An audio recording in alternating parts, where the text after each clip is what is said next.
Josiah, Sam? I think it's no. Okay, we were starting it with very different tones there. So why don't you? Good news, bad news, I guess. Okay. Well, my good news, first of all, is that, and this is something you go that good news first. No, well, I don't have bad news right now, so that I thought you were going to have the bad news. Okay, fine. Well, I'm just revved up and ready to talk. And the thing I want to say first is that people hate when we do this, but I gotta say, there's an inside joke between just you and I right now that I just want to acknowledge without telling anyone, which is that you have sent me possibly the most bizarre and obscene picture I've ever seen. And we can't really talk about it except that it's just sitting here right in front of me while we start the pod. And it's really setting the tone in like a beautiful and strange way.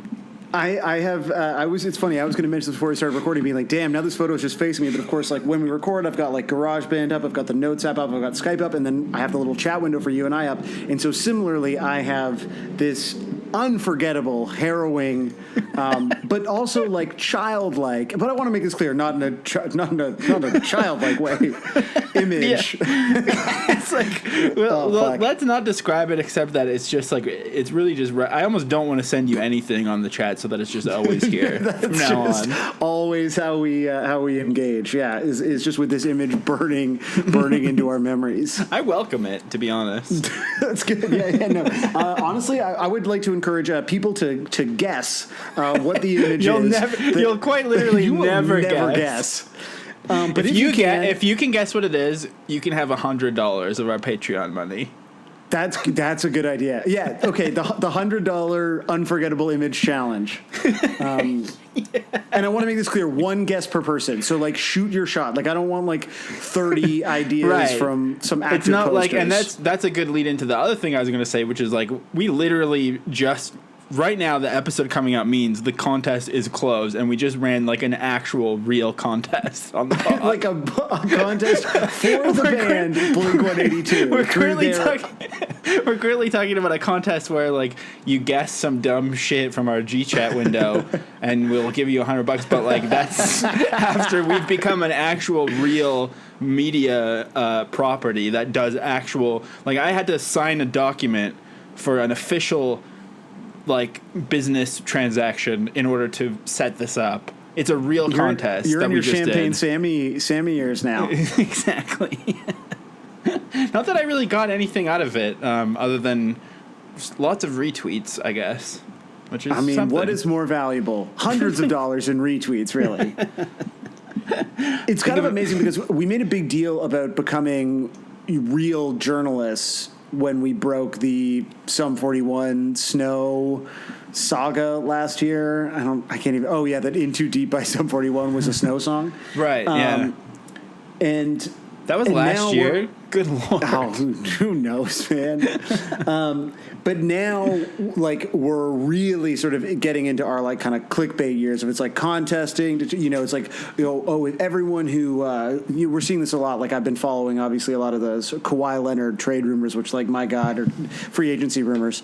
I hope, Lord, please. I hope that's over by the time this episode comes out. But there's so many, like, thirsty clout chasers being like, everyone who Kawhi's definitely going to the Lakers. Everyone who retweets this, I will buy you a jersey. And it's like and then it has like thousands of retweets, and you're like, who are these fucking people? But like we're doing the same thing. We're like literally like retweet us to get Blink-182 tickets, except it's real. It's not fake. Yeah, like literally right now as the episode's coming out, someone's getting their DM slid into to be informed that they've won 2 tickets to see Blink-182 in Toronto. And it's so official that I was thinking of photoshopping it to have like the CN Tower and the Bloor sign on it and everything. But then I thought, I'm going to get in trouble from the real people who have made me sign this document for being misleading about where the concert is. So yeah. Right. The show is not on Bloor Street, shockingly. It's the one place in Toronto that is not on Bloor Street. It's on Degrassi Street. It is, yes.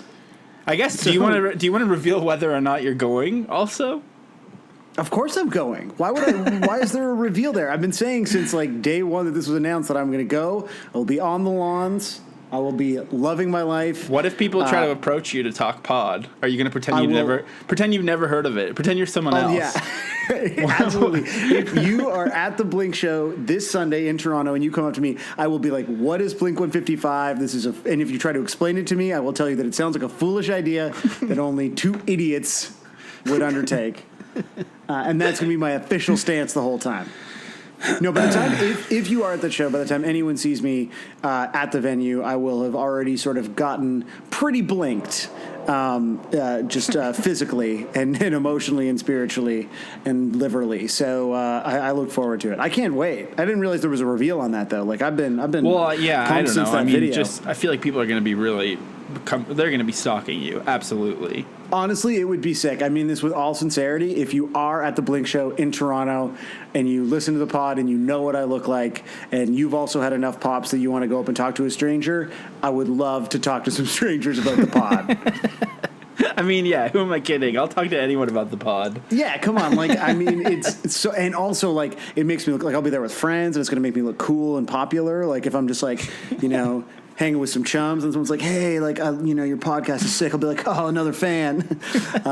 So if you could just do it for like just my clout, like my IRL clout with my group of friends, I think that would also keep saying the word clout. Great. Also, I've noticed, which is a new thing. I think the Raptors brain has gotten to you where you say the word clout now, but it sounds quite interesting with your Ontarian accent. Thank you. It is because of all the Kawhi chatter and all the sea chasers out there on Twitter, because my life is like I literally was just out in Etobicoke visiting my parents for dinner, and I walked in and I was like, just as a heads up, my phone is going to be on the table the whole time because I just need to know if anything happens. And what if he just decides that he's had enough and he doesn't want to play basketball anymore? Maybe he'll decide to like join Blink 182. Anything is possible, right? Amazing. Yeah. Okay. And then wait, so you had bad news that you wanted to say? Well, I mean, it's bad news for all of us to share, and I think it's more important that, like, I think, we've discussed it before. We've had, real life stuff kind of happen. This podcast has been going on for a long time, and real shit goes on in our lives. We are, real people, just because we have a cool job hosting a Blink-182 podcast. And you were, I mean, at least as far as I can tell, momentarily, right before we recorded, you were beset by tragedy when Mad Magazine announced that it would cease publication. And I thought, damn, Josiah, I hope you're doing okay. Yeah. It hasn't been fully announced yet, but I saw this coming a mile away because they tried to, like, rebrand it. They went back to an old logo. They tried to make it look hip, like as if hip people are going to buy Mad Magazine. Like, what the fuck?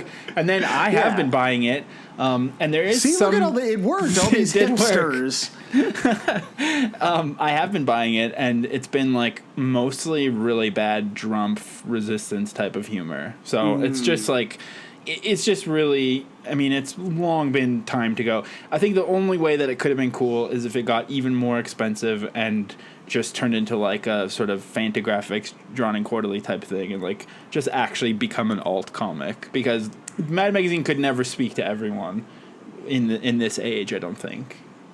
That's fair. So, I think it would have been more exciting if instead of going into, President Cheeto, it actually became, like, sort of reactionary and alt-right and was just constantly roasting SJWs. That would have been a really interesting way to take this, like, artifact of our childhood. Using horseshoe theory, which I don't think I stand by, but I think it would have been cool if they had gone sort of just full-on, like, Antifa, if they became the Antifa comic book. And they were, like, radicalizing teens. And I guess hip. Like, I don't know who it's for. It reminded me a lot of when Spin Magazine rebranded and put Liturgy on the cover. And you're just like, okay, this magazine's definitely, like, about to die. This is, like, a deathbed move to do this. Yeah. Like, you got to just put Dave Grohl on the cover every month. Otherwise, you're fucked. It's definitely the only move. Like, I don't know how many Liturgy fans there are. Or, how many, adult Mad Magazine fans there are. But, I've seen your room, at least when we video chatted. Yeah. I know you have an Alfred E. Newman tattoo. I got a pile of mad shit. You have Blink 155 and Alfred E. Newman are your tattoos. I have a couple other. I have my lovely wife's name tattooed on my wrist.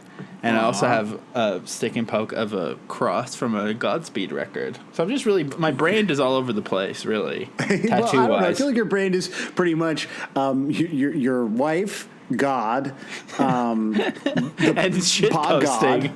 yeah. That's like, true, it's a pretty clear identity, to be honest. I get that's true. Speaking of tattoos, also, man, there's so many things, because also last week we were so rushed to talk that it's all pent up. But speaking of tattoos, and speaking of, how do you say his name? Kawi? I actually don't know. Kawhi, yeah. Kawhi, yeah, okay. Kawaii. Kawi. Yeah. Because I keep wanting to tweet from the pod account, where are you? And I'm so Kawi, but then I looked up the pronunciation and realized it was wrong, but I keep forgetting. But anyways, you said you were going to get the Blink-155 Raptors tattoo, and I don't know where you're at with that. I did. It's still going to happen. We're still in the post. I just I had another tattoo sort of recently. I'm going to be swimming this weekend. I want to be able to jump in a river. Post river, I'm ready. You're so responsible. I know. The other thing we need to bring up. Damn, we haven't even done anything else other than just bring things up. I feel like we're just really doing church announcements right now. And yes, there is coffee and refreshments for you to catch up in the foyer. So please bear with us through this last announcement, which is later this month. Yeah. We are doing another Blink-150 Live. Hell yeah. And where are we doing it? Etobicoke? Yeah, we're going. Yeah, so we're heading to the suburb of my birth, the illustrious Etobicoke, Ontario. We're heading to the birth. We're doing it at the Cloverdale Mall in Cloverdale, BC. Yeah. Jesus Christ, we've talked about Cloverdale Mall in this podcast before. Because I Cloverdale, BC, that's appalling. No, we're doing it in Albion Mall. It's going to be the Albion Mall. What? The Albion Ferry? No, is that another? Jesus Christ. Everything you say, there's something in the Lower Mainland that also has that. There's only 2 words that Canadians have, and we stole them all from England anyway. Yeah, like Kensington. Yeah, everybody gets a Kensington. Okay, you say what we're doing the fucking live pod. We are going to Montreal, home of Jay Baruchel, and that's it. This is not a joke. Just like the contest, you all thought it was a joke. We are actually going to Montreal on July 27th. Yeah, 27th. So we're gonna be doing another live show at Turbo House, which is a truly sick venue. It's moved a couple of times. I feel like it's maybe in another location, but it's run by great people. We're actually gonna be right before a Heavy Montreal after party, and I have no idea what that entails, but it's probably gonna be super super sick. And it's like the night after that 77 Montreal punk thing. We're accidentally in Montreal for the gooniest punk shit ever. And it's during JFL, so it's officially sponsored by all of those things. Yeah, there's going to be a lot of cops kissing at our thing. Yeah, and who knows? Maybe Louis C.K. will do a little surprise set. You never know. It's going to be great. So we'll have details of that soon. But mark it in your calendar. I don't know that if there's a Facebook event by the time this episode comes out, we'll put it in the link description. Otherwise, if you're in or around Montreal, put that in your calendar because it is definitely happening. Yeah, and also strings.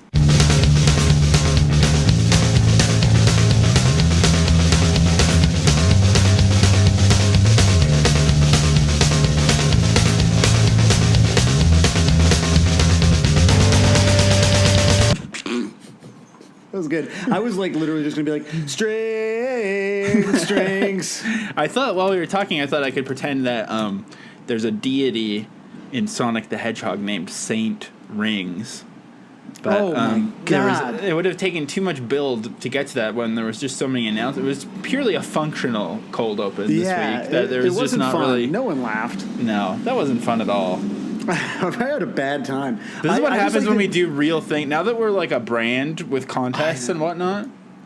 It's like we're literally having to do like, hey, so, me and Josiah are going to be at the Laughing Hyena in Poughkeepsie, July 14th through 27th. Matinees and late shows. We're going to work a little blue on those shows. It's pretty great. And then we're doing a West Coast college tour. So I think most of those shows are free with a student ID. They're going to be great. Always love playing with students, if you know what I'm saying. So make sure to check out those dates on Blink155pod.com. So who's our guest this week, Josiah? The thing is, though, like, honestly, we should have more live shows. So what the fuck? We really should. They were, like, the Toronto one was so much fucking fun. If you are, like, within driving distance of Montreal, like, it was a good time. And again, I got to say this again, like, Turbo House is, like, so great. The people who run it are great, and it'll be fun. Sort of it'll be surprisingly punk. We've trimmed the dead weight from the Toronto one. Oh, yeah. It's streamlined. It's like there is video There's content. no like, jokes. It's pure Blink-182 analysis. Yeah, it's all facts, and it's very smart. But no, there's like it's a full multimedia experience. I'm very excited to do it again and to do it in a place where I can get authentic poutine and pizza getty. Really, I'm just doing it for the pizza getty. So Strings by the band Blink-182. Josiah, strings. What's your feeling on the song? I think I absolutely adore this song. It's so good. It's just like straight up adorable. It's so cute. Everything about it is adorable. It sits in that like classic Blink realm of like this could have been a Deep Elm indie band, like not to the same degree as Cacophony, but sort of like there's like stuff happening with the guitars that feels very unblinky, and it's very sort of the time, but drawn from like a different set of influences than again like most of I think this material was doing. I have no idea how I was conjugating that sentence when I started, but I feel like I landed it okay. It's very French Canadian of you. I'm trying to prepare. Yeah. I spoke now. Oh, I'm so glad that this picture is still here. Also, it's arresting because you can imagine it happening to you. You know. I guess so. I mean, it's just also downright adorable, despite how disturbing it is. Well, because you just picture the kid that kind of created it, right? No one can ever know. Do you identify more with the left half of the image or the right half of the image? Like when you the right half, when you look at this. The right half I have fully determined is a Muppet, so it's just like a. Oh, should we post the image? No. Well, no, because we got here. Oh, so we had rules and regulations around the tickets contest, right? So that was right. Like we specifically were. Which again, oh my god, again, this all could have been tied together so much better. Right? Because the contest was not open to Quebec, and now I've been having people from all over North America asking me why aren't contests open to Quebec, and I don't know, because that's just the way things are in Canada. Quebecois people are not people. That's why they tried to separate, is because they were so mad about contests. Yeah, they're like, look, we're glad that there's French on the Corn Pops box, but now I can't enter this contest to win a fidget spinner or whatever. Yeah, they received some concessions, but they paid for it dearly. I opened up because you were mentioning this like right before we started recording. I was like, why is that? Like neither of us know, but that is like just to be clear, in Canada, every contest is like open to all Canadian residents outside of Quebec. Every contest, and so I found an article about it, but it's like too fucking long. Like I'm not going to be able to read it while you talk. Like I'll definitely miss it, and I don't want to send it to you because if I send it to you, it's going to bump the holy image, right? And we're just both going to be quietly reading while just kind of. Both of us hedging at the same time. Yeah, it's not exactly. going to work. So basically, the answer to your question of why our contest closed to Quebec is we don't know, and no one knows. And whatever this article says, it's probably so long because the author doesn't know. It's long for SEO. Like there's it's an unknowable mystery. It's baked into our country's identity. So what's the rule for the picture contest? So I want to say, in the spirit of opening things up with Quebec, of moving into the French Canadian market with our first ever live show outside of an English speaking city, and we are doing the entire show in French, of course. Yeah, we should really try to do that. So this will be open, I think, to exclusively residents of Quebec. This contest. No, I think this is a worldwide contest, and you have from the moment that this podcast comes out, which I schedule it to go out at 12:01 a.m. Eastern Standard Time on the Friday night. So you will have, I think it should be from 12:01 Eastern Standard Time on this Friday when the episode comes out on July 5th till 12:01 Eastern Standard Time on Friday, July 12th. And you get one shot, and if you know what this image is, you get $100 from the Patreon. And I think what you should do is schedule a tweet. So at 12:01 on July 12th, the account will tweet the image, and everyone can see it with no context or any explanation. No context. Whatsoever. So you will have to listen to this episode. And honestly, I feel like I don't think our account will get banned. But no, Twitter is fine. I don't know if I can put it on Instagram. I could try though. I mean, I'm down to try because it's basically just a Muppet, anyways. It's in many ways just a Muppet, but in so many ways it's definitely much more. Okay, so you each get, and so I guess the other question is, how do you submit your guess? Ooh, should people have to email you? I mean, the email thing is it's a little. The emails are still quite intense right now. I would say, either.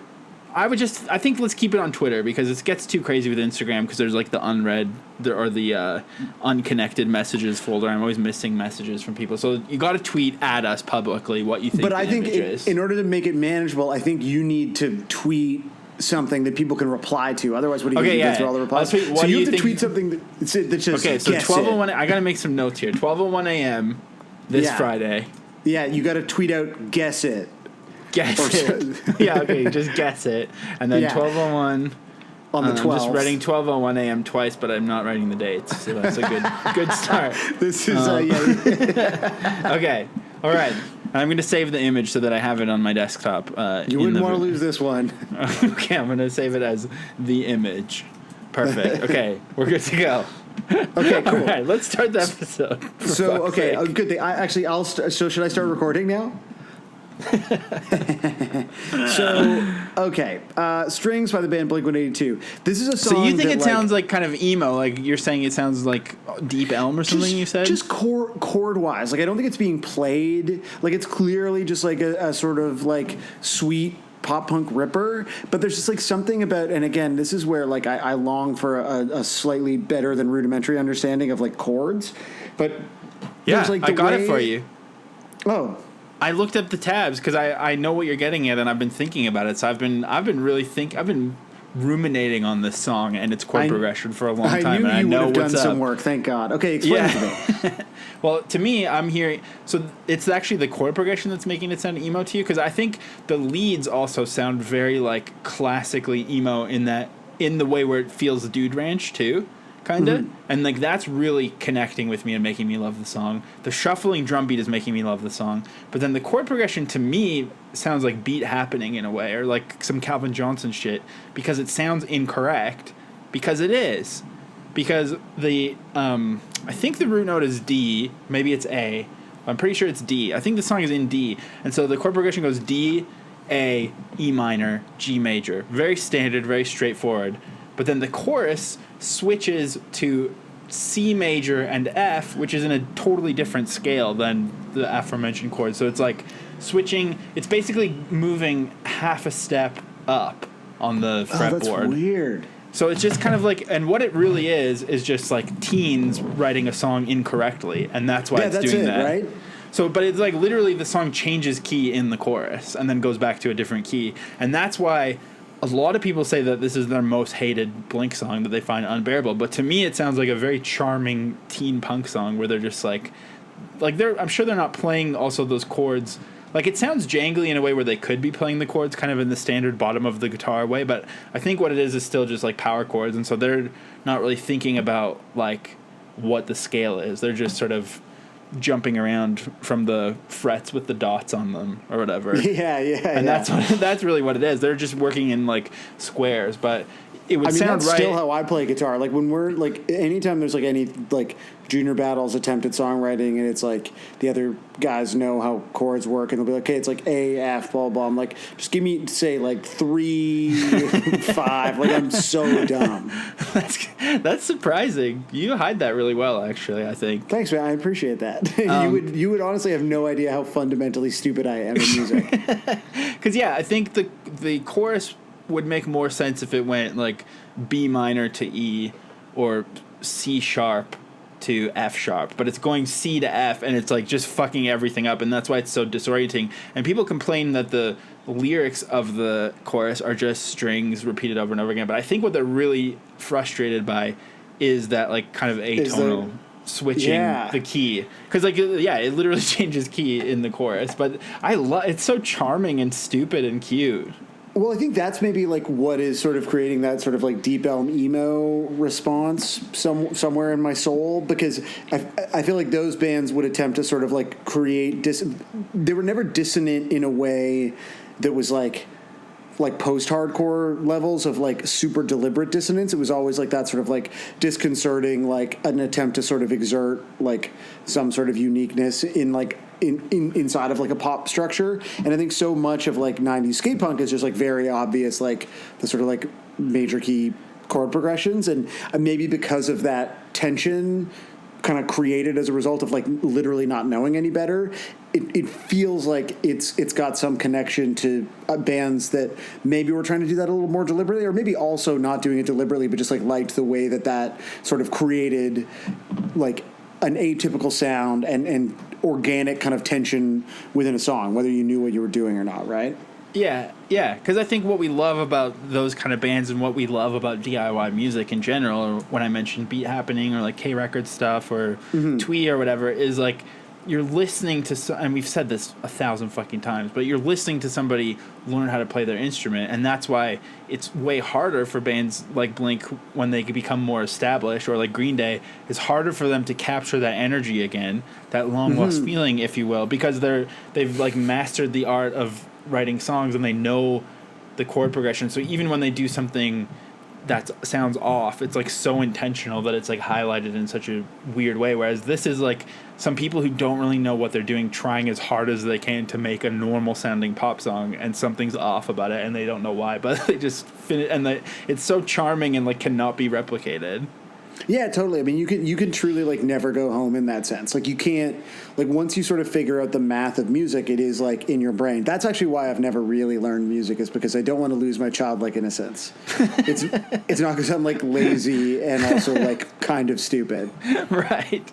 I mean, I will say, once you know about chord progressions and structures and stuff, it is really fun to, like, try to fuck with it, having learned the back. It's like, I mean, I don't know anything about art, but you know how people they learn all of art history before they learn how to, like, shit on a canvas and say it's performance art or whatever. Like, it's kind of like that. Like, once you learn some stuff about chord progressions and a little bit of theory, then it's easier to fuck with it in a way that's more intentional and it's fun. But there's there's the two sides.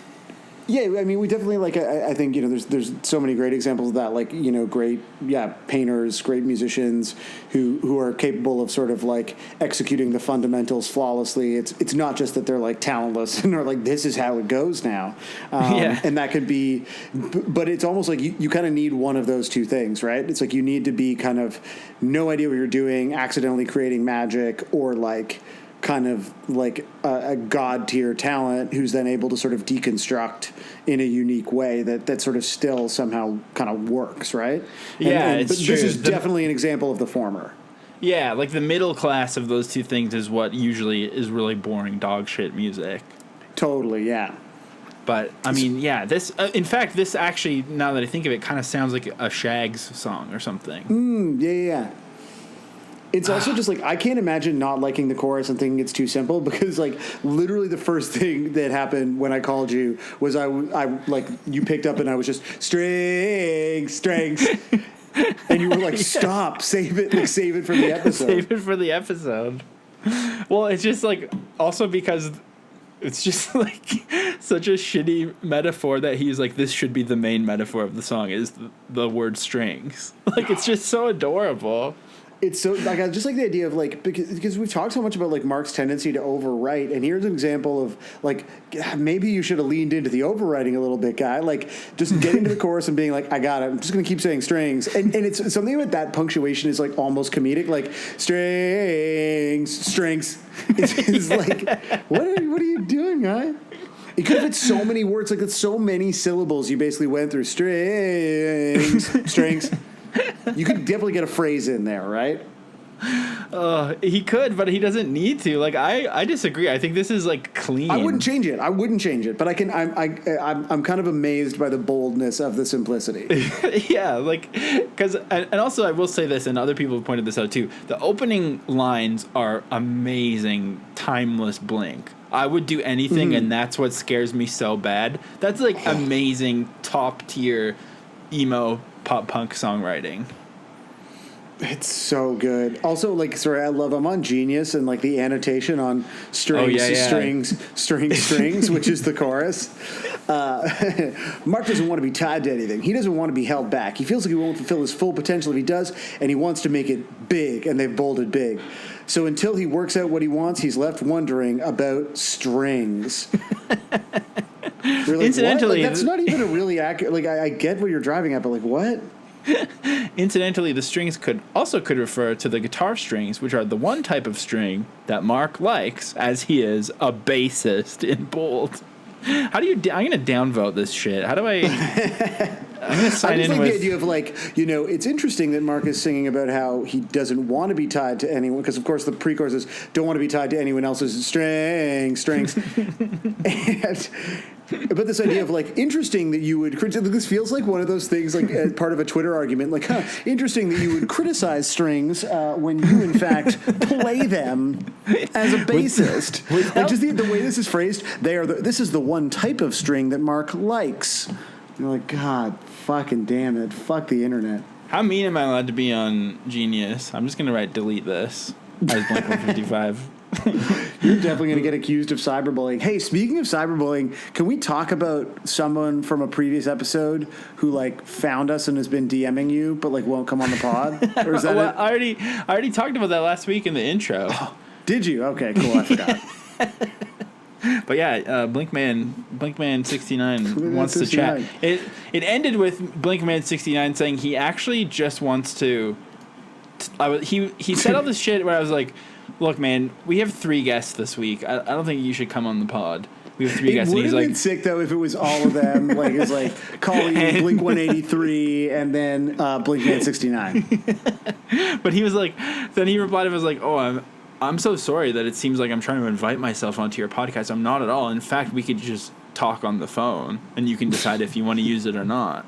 So, like, I think he just wants to be our friend. And then I was like, yo, were we making fun of you too much? I didn't mean to cross the line. He's like, oh, no, not in any... Like, Blinkman69 does not want to seem mad in any way, and I frankly believe it, to be honest, so... Damn. Maybe we should talk to him on the phone. Yeah, but, like, not for the pod. It's kind of like the secret image.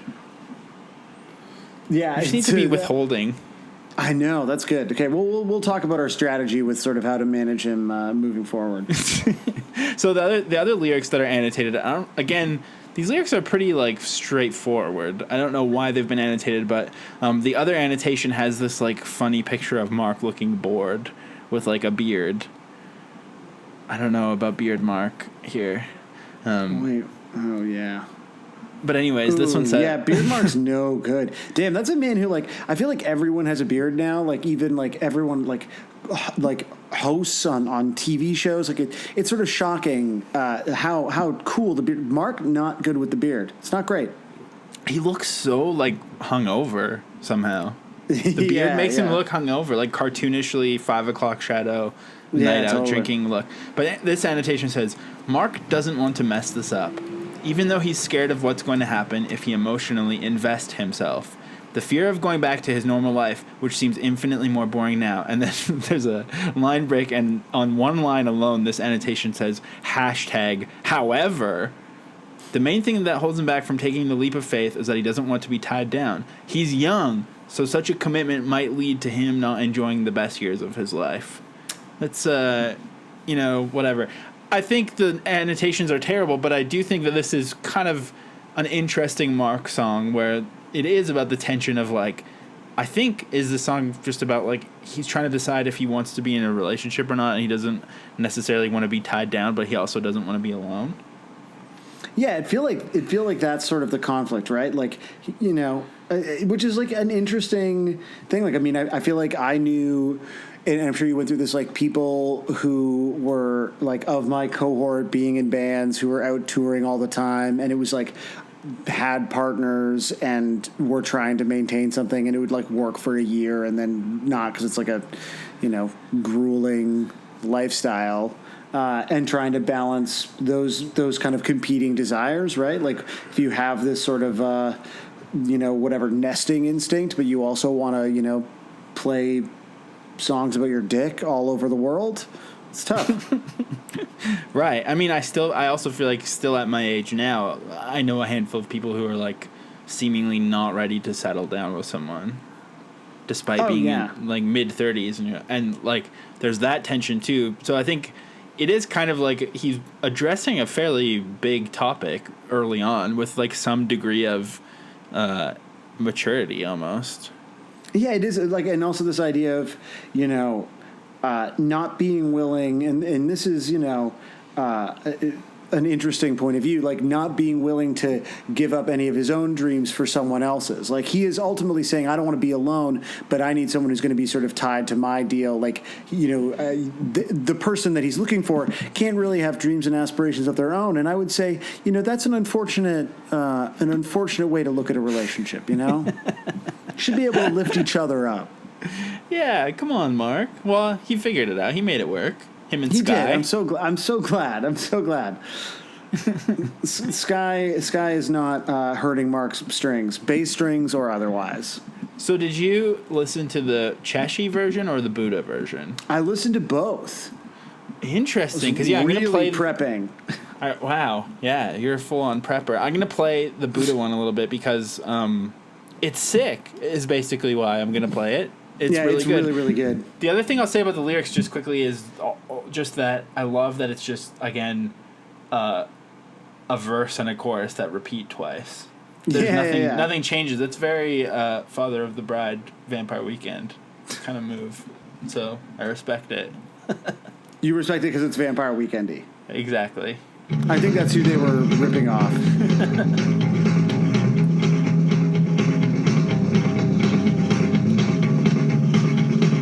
Oh, it's so good. It's a really good vibe. It sort of I don't expect it to go where it goes based on that intro too. Yeah.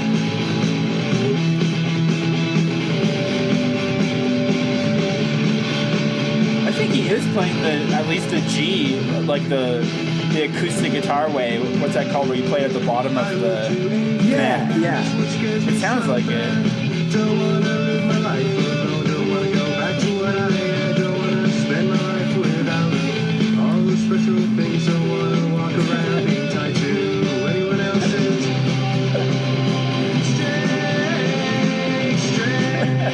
It's just such a cute song. It's strange.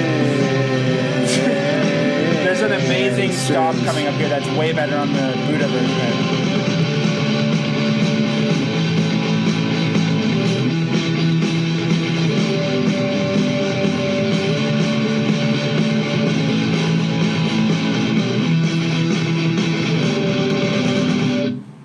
I would do anything, and that's what scares me so bad. Don't wanna live my life alone. Don't wanna go back. I love these old songs where Mark again just sounds like he's singing like a little folk ditty. Yeah. something You described it like today when you're like, okay, let's do strings. It's like sort of twee, I don't know what I was expecting, but like maybe I thought it was like literally going to sound like a Bell and Sebastian song, and then I was like, wait, what is this? Is so because this is again one of those songs where like I've heard it before, but like I don't think I've thought about it in 20 years. Like it felt like a brand new thing to me, even though it's like right in the middle of both of these albums. But he kind of is delivering it like Stuart Murdoch from Bell and Sebastian. I think. That's true. There's like I could see it being like a sweet detachment. If there was some literary references thrown in and like, you know, something about cigarettes or something, I think it could really be a Bell and Sebastian. Cigs. But yeah, or like I feel like I wish I had actually done even more long-term research for this because I and maybe people listening will know. But I'd love to know. I would love to think about other songs where the chorus is like in a different key, maybe even by accident. Like not a key change, but just like the chorus is written wrong, where it's in a different key. Because I feel like there's definitely some like twee bands that I feel like have that. Like maybe like this could be a shop assistant song or something too. Right. Perhaps. Like I don't know. This is like you're hearing emo and I'm hearing like C86 songs that everyone skips, right, but are still like kind of bang. I found a thread of people looking for songs with a half step up down key change on some old forum, talkbass.com.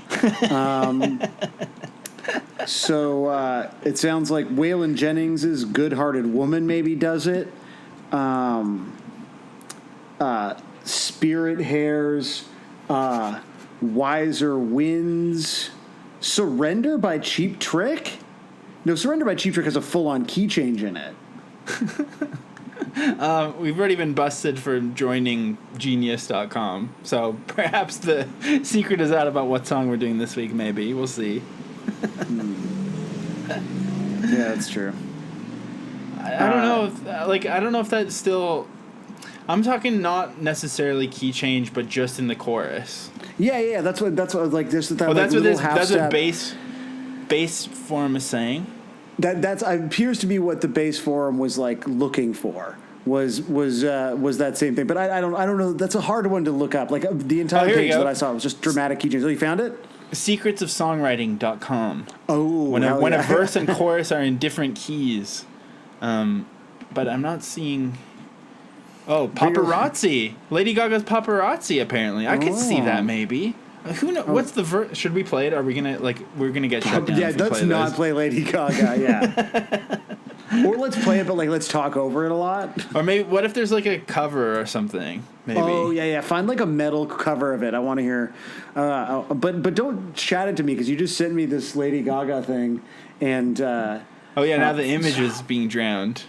Yeah. Sorry. You're fucking up the image, and my phone is sitting next to me, and just for full context, my phone is sort of half blowing up because there's some work stuff going on, and so that's why there was a second there where I was like, what is happening? I just couldn't figure out which way was up because there's 30 fucking text messages that showed up on my phone about oh my god, what happened?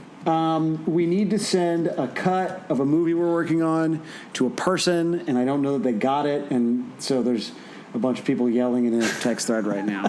That's the most I can say. Do we need to pause? No. I think we're good. Yeah.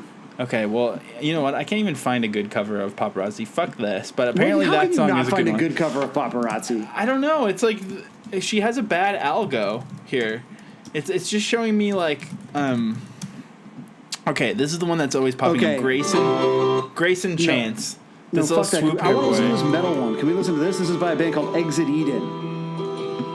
Is this... Okay, fine. This episode's a mess. Well, that was a little swoop hair kid that was on Ellen, so you can find that out if you go on Ellen. This is Exit Eden, uploaded by Napalm Records. This is some big-ass real metal shit. Yeah, it looks spooky. Sorry, did you see that metal thing today that band was dropped from Relapse Records? It's a band with members of Voivod and... Amoebics, and they were dropped because the record is supposed to come out in a week or something, and they were dropped because they thanked a prominent Holocaust denier in the liner notes, and Relapse caught it after the fact. Someone pointed it out in an interview with the singer who's from Amoebics, and then Relapse was like, yo, are you guys Holocaust deniers? And they're like, no, we've never even heard of this guy. It was only the singer who put that in there. And so they're like, well, we're not releasing a record to thank, because the album's called like Deception of Lies or something. It's like crazy. Wow. Over the weekend, the German magazine Ox brought to our attention that a person named Gerard Menhunen, sounds like a Holocaust denier, was prominently thanked in the new Tau Cross album and specifically credited in the liner notes for inspiring Rob Miller. All Relapse records go through a vigorous proving process, checking for spelling and punctuation mistakes mostly. We all read his name but didn't recognize it or think it was anyone other than a personal friend of the band's. Wow, that's fucked. Yeah, the album's called Messengers of Deception. If you told me Voivod was Holocaust deniers, that would have really fucked up. That would have fucked up my night more than whatever is happening on my phone right now. Well, one of the dudes in this band is from Voivod, but I guess it's just the Amoebix guy that is... anyways, this is a different metal band covering Paparazzi. That's somehow where we are right now on this episode of Blink-155. I like this playful shit. We also got to talk about Roxodus, man, while we're talking about sort of like tough rock news today. Scandals. That was how I was going to open it until the Mad Magazine thing, and then I was worried for you, you know? Well, are you watching this video? Yeah, it's fucking cool. I don't know if they're going to hit the key change in this one. This is way off. Metal's cool. I saw Static X last night, too. I know you did. They have a guy in a mask pretending to be Wayne Static, and it's, I think, quite sweet. Is it like putting Matt Skiba in a curly hat? Yeah. I just want to say that, like, if I die tragically and the pod is incomplete, I got no problem with you guys putting someone in, like, a spooky Wayne Static mask and having them finish the pod in my stead. Like, not a Sam mask. No, they need to be dressed like Wayne Static, so they've got to do their hair out every time they do the pod. I wonder what subgenre of metal this is. It's not for me. Like good metal. Yeah, okay, I heard the key change. Yeah, totally. It's a good song. Yeah, Paparazzi's a sick song. Okay, well, there you go. So we've proven that we know a lot about music theory and we're smart. Prove? Yeah. So good. Interesting. I don't know. Maybe I'd like to write a song that does that one day. I think you should use this as inspo for the next prenup. Because if it's not like gross fantasy butt metal like we were just listening to, but it's in some jangly pop music, I think it's very adorable.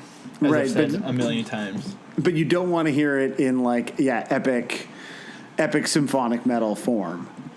Exactly. While we're talking about music stuff, are you good at palm muting? I feel like you have to be good at palm muting. Look, I'm okay at palm muting, but I get the job done when it comes to palm muting, my man. Look, I played a lot of fests, so I can palm mute.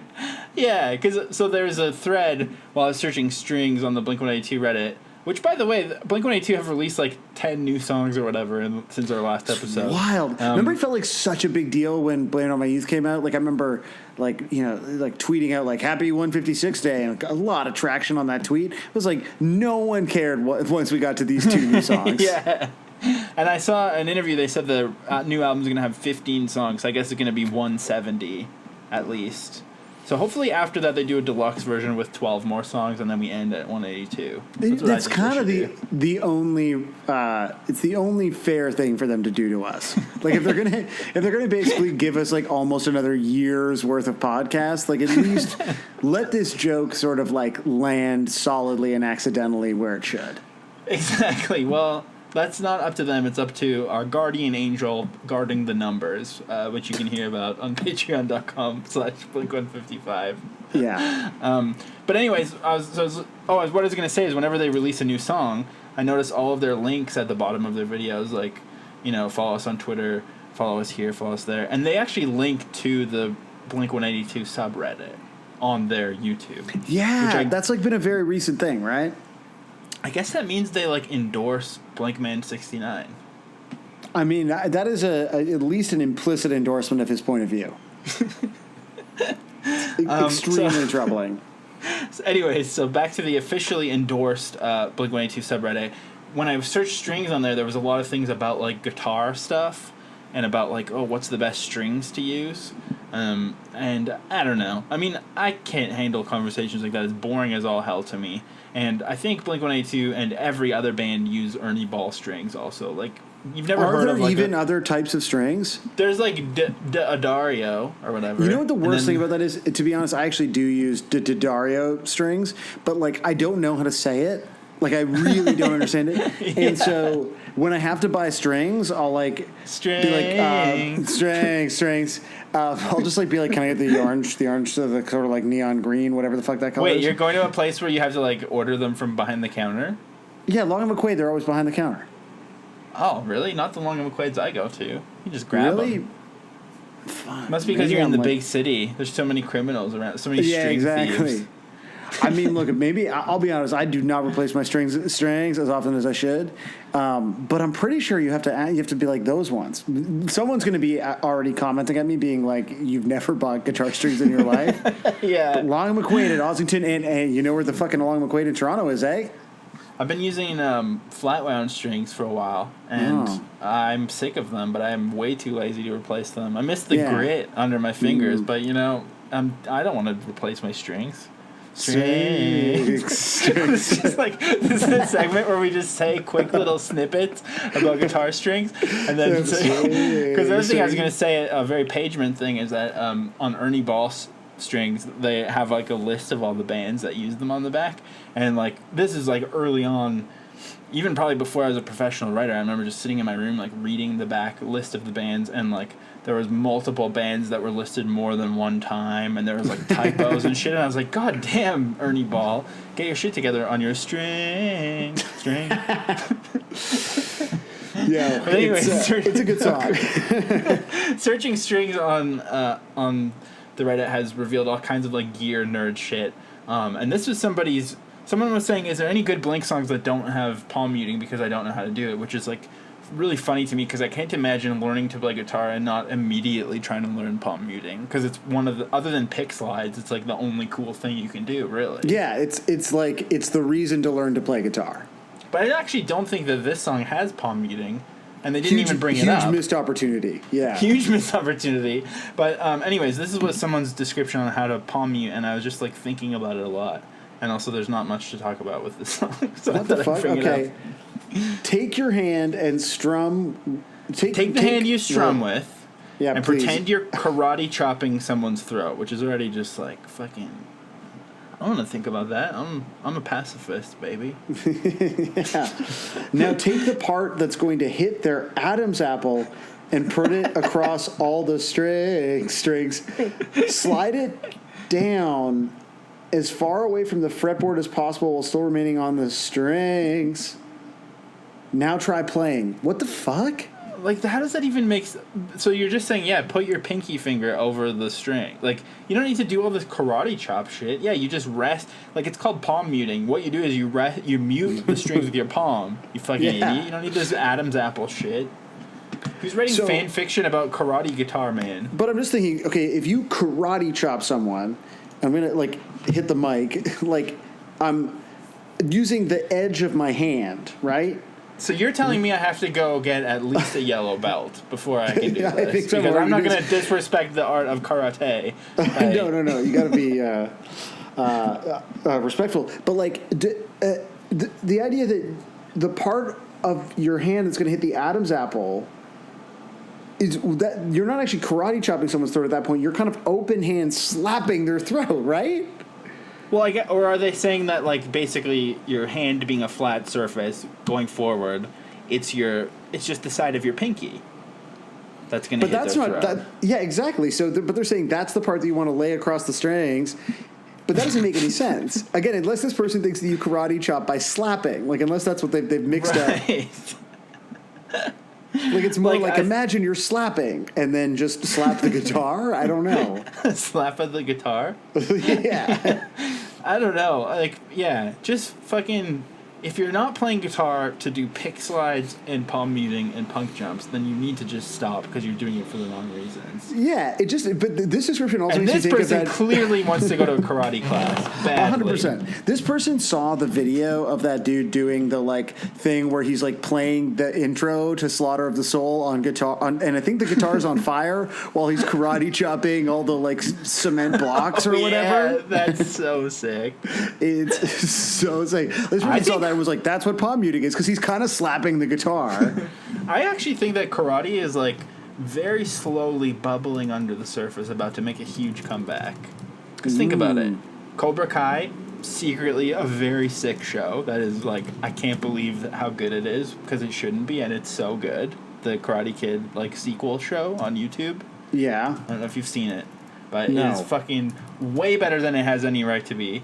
And then I just watched this Jesse Eisenberg movie called The Art of Self-Defense, which is like, I thought it was going to be this like zany Napoleon Dynamite type karate movie, but it's actually kind of like the Foot Fist way, which I know is not karate, but like, I thought it was going to be zany in a Napoleon Dynamite way. It was more like a very dark, pitch black Danny McBride type comedy, and the karate was sick in it. And I think culturally karate has been forgotten, and it's about to make a huge comeback. So maybe not the best guitar lesson, but like the karate vibe. It might be karate season is all I'm trying to say. Well, that's interesting. I mean, look at Donnie Yen, who I do not believe that the particular martial art that he practices karate, and it's probably highly disrespectful to lump him into this, but he was trending for a moment on Twitter today, and of course it's always a concern that someone's died, but it was in fact because he did the bottle cap challenge blindfolded, and I would like to point out, in a Toronto Raptors shirt. Because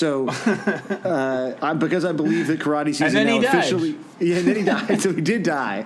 But because I believe that it's, connected now to the Raptors and Donnie Yen, I'm super down. Okay, we keep asking people in the nation to do things, but I also want someone to do the bottle cap challenge. But actually, it's just like a bottle of a thick white liquid, and it's labeled cum, and you just, like, it looks like you're going to kick it, but then you just unscrew it and drink it. That would be good. I'm saying that because I thought about doing that video myself, but I was like, you know what? I think I need to not do this for sure. Like, one day you might want another job. Like, it's not or the just Potter even, or, like, just like a Explain. modicum of self-respect. Modicum of self-respect. Exactly. So I think we've... So, hold on, are you determined proposing that the Blink-155 cum drinking challenge? Like, that's really what that sounds like. Yeah, exactly. But it's one of those things where you, like, call out, like, a celebrity where you're like, okay, I challenge Max Landis next.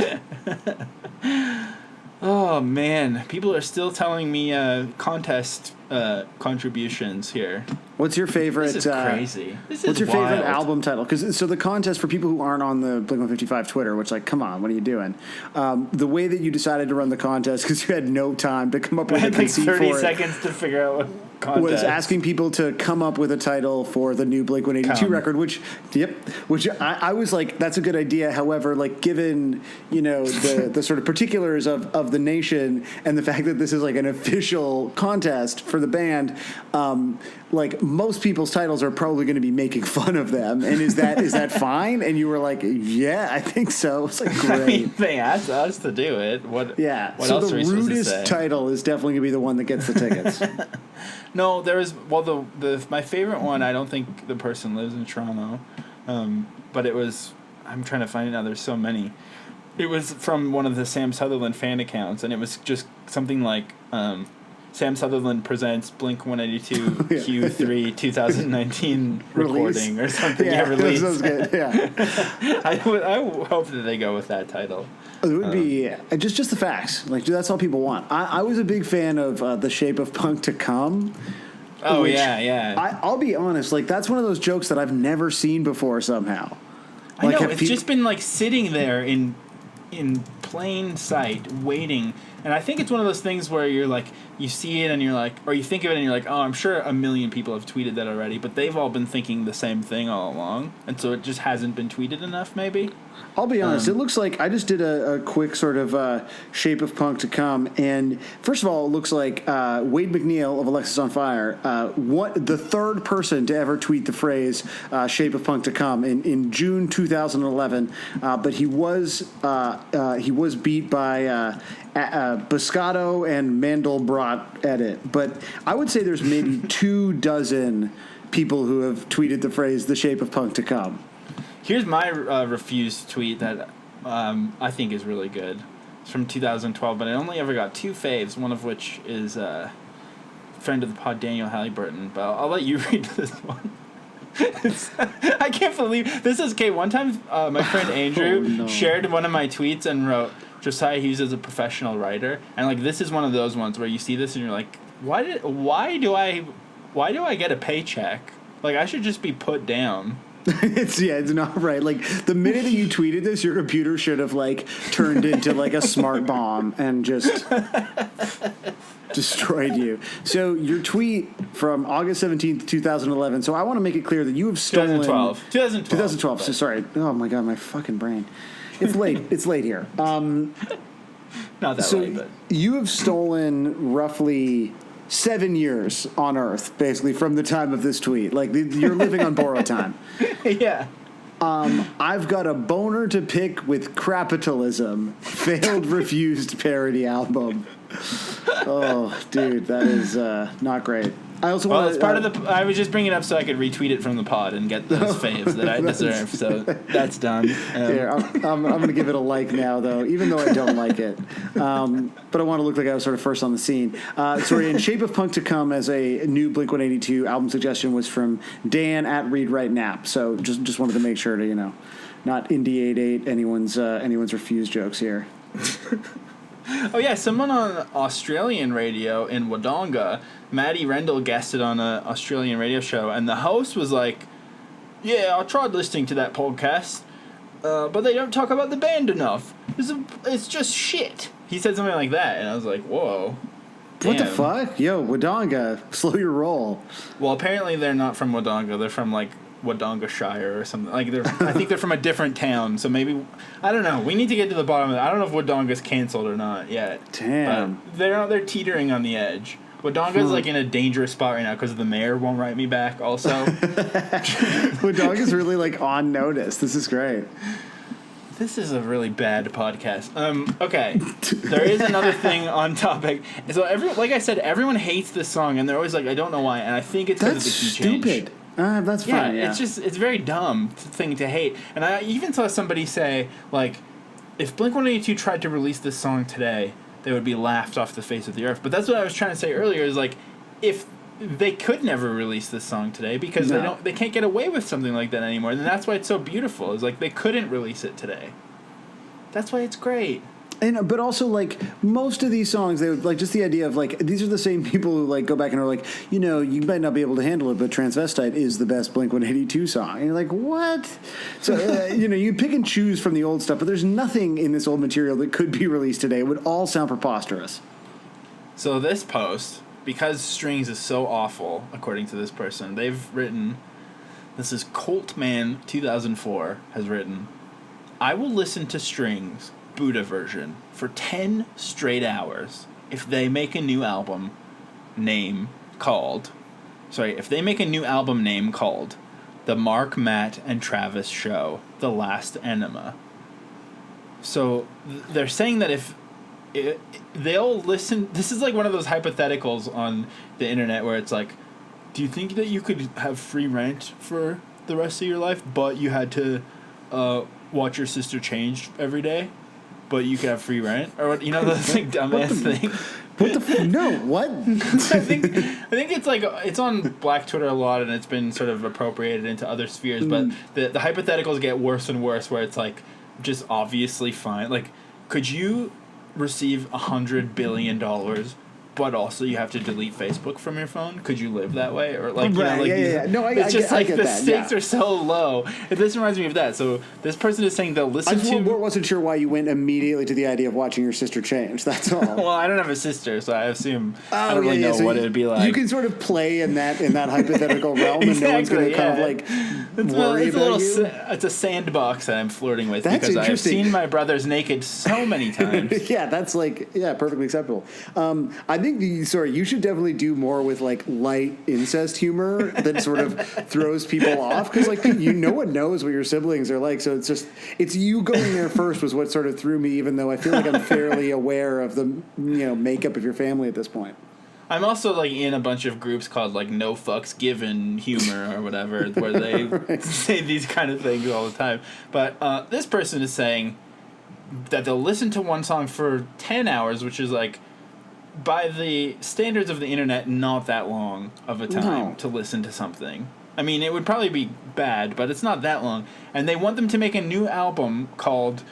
I think what they're trying to say, which they reveal later on, is they want a new live album, but all they're saying here is that they want an album called The Mark, Matt, and Travis Show, and they've put an Oxford comma in the album title, which I don't think would ever happen, and there's also parentheses, The Last Enema. So they're specifically asking for an album with a truly terrible title. It's very, like, if they did, it's not like if they put out another live album, it's like it has to be called these things. Like, do they think Blink is like, I mean, I guess because Blink has officially endorsed the subreddit, they're like, okay, well, they're paying attention. Well, they obviously listen to the pod as well. And that's the thing exactly. is I could message Mark and be like, yo, you're not going to believe this, but if you put out a live album called this, this fucking guy is going to be stuck listening to a song for 10 hours. This motherfucker Colt Man. It's a great reason to release a live album. Mark's my best friend at this point, so he'll probably go along with it, I think. He's sort of the Dan Reynolds of Blink-182 for you, I think, right? Although Mark did ghost on my last DM, and Dan Reynolds just tweeted at me today, so I think we know who's back in the top What was Dan standings. Reynolds tweeting at you about? Just like life, love? I'll show you.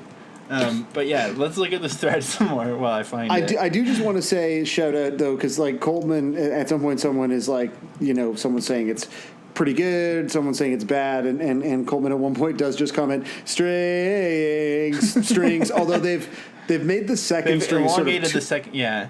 Too long. And that's the thing. Coltman 2004 just doesn't understand the song. And also, the Coltman 2004 says, I like the Cheshire Cat version, but I hate the Buddha version, which is like, what? They're basically identical, first of all. Second of all, liking the newer one and hating the demo is like, so you just like how they intended it to go. Like, they clearly wouldn't have put it on Cheshire Cat if they didn't think they were improving on it in some way. Yeah, that's very strange. I don't like it as a take. This is just so dumb. And what is... Yeah. And then later on they say, I would kill to see literally anything from Untitled, Dogs Eating Dogs, Toy Page, Neighborhoods in California be done live like they did in Mark, Tom, and Travis show. Also, I would listen to 24 Hours if it would have Words of Wisdom Part 2, which is like the... when they say all the dirty things on the Mark, Tom, and Travis show. Ooh, so really just more like... dirty things. This is just like I hope that Coltman 2004 was born in 2004, although that's still getting pretty old to be posting something this stupid on here. It does not excuse that kind of behavior. I also just love the idea of like that edgy humor felt really edgy at that time because it was sort of one of the only places to go to get it.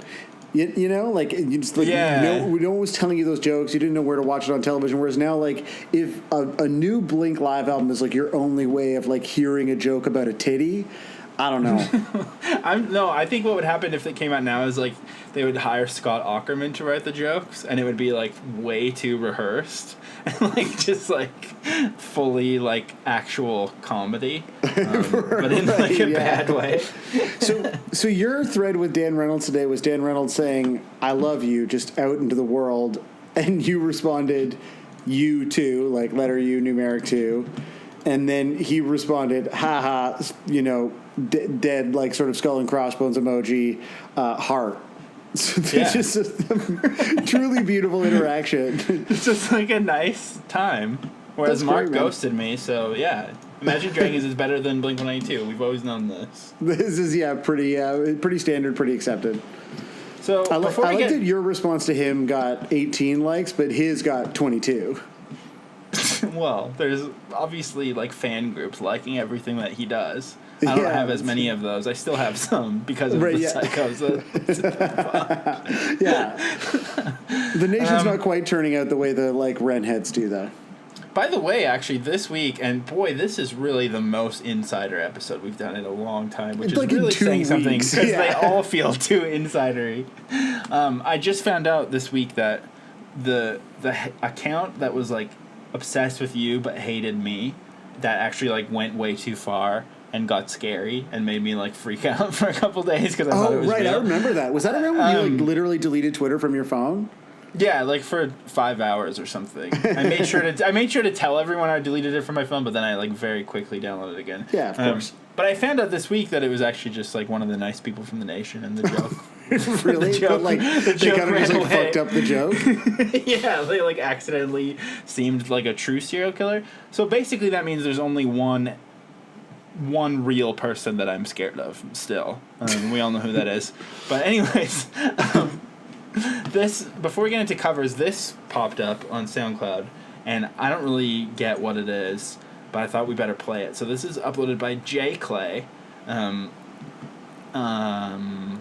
like Jay Clay's vibe. He's got that like, I don't know what I'm gonna hear. It's like his shirt has kind of black metal writing on it, but he's got sort of spacers, and maybe it's gonna be SoundCloud-y, like maybe it's gonna be kind of like emo rappy. I'm not sure. He's giving me like, I think, very festy. Like I think that shirt is definitely not actual black metal. It's probably No, there's a no way. microbrewery or something that has black metal vibes. But okay, yeah. So Someone Jay, once made fun of me. I have like a X-Files shirt that just looks like a Nails shirt, basically. And we had like some friends that we had played a lot of shows with, and I was like wearing it at the show, and they were like, for a second, they were like, "Oh, I thought you were wearing a Nails shirt," and I was like, "Of course, Sam's not wearing an actual fucking metal shirt." And I was like, "Yeah, sorry, man." It's like the pinnacle of like pop punk guy, always like trying to look metal.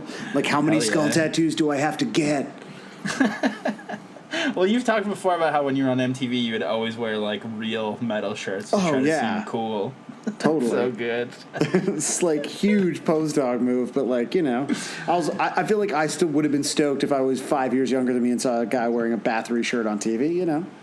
I remember when I worked at Blank, and my boss, who was the pageman, the proto pageman, you can find all about on the Pint and Pageman exclusive. I was like on TV, on local TV, to talk about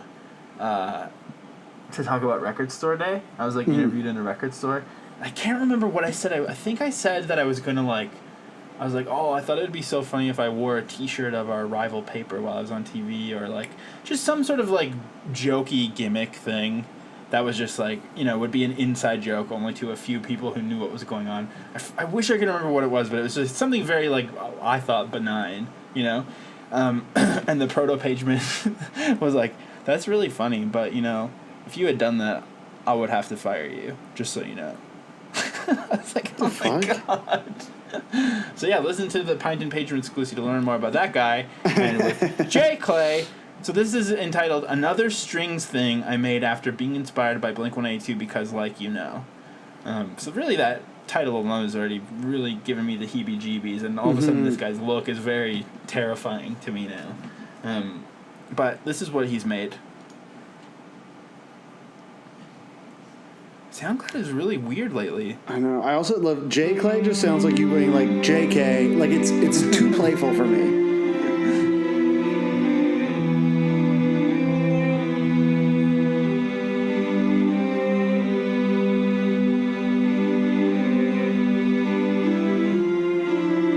Is this a Blink song? I can't tell. I don't think so.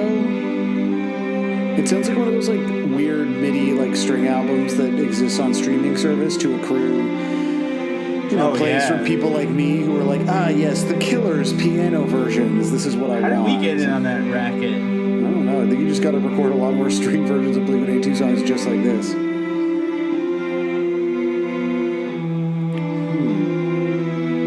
Like if he looked different, I would say this sounds like school shooter music, but I don't know. I just don't know how to feel about this. Yeah, it's again, the aesthetics of it, like of him, I don't really know what I'm getting from it. Like I found the whole vibe very confusing. It's very odd, but so that was the one thing that's not. And his fully other related. stuff looks way more like meme shit. Like looking through this page, Yeah, like he has got, a song called Creams. like, I'm gonna play that for a second. It's only 30 seconds long though.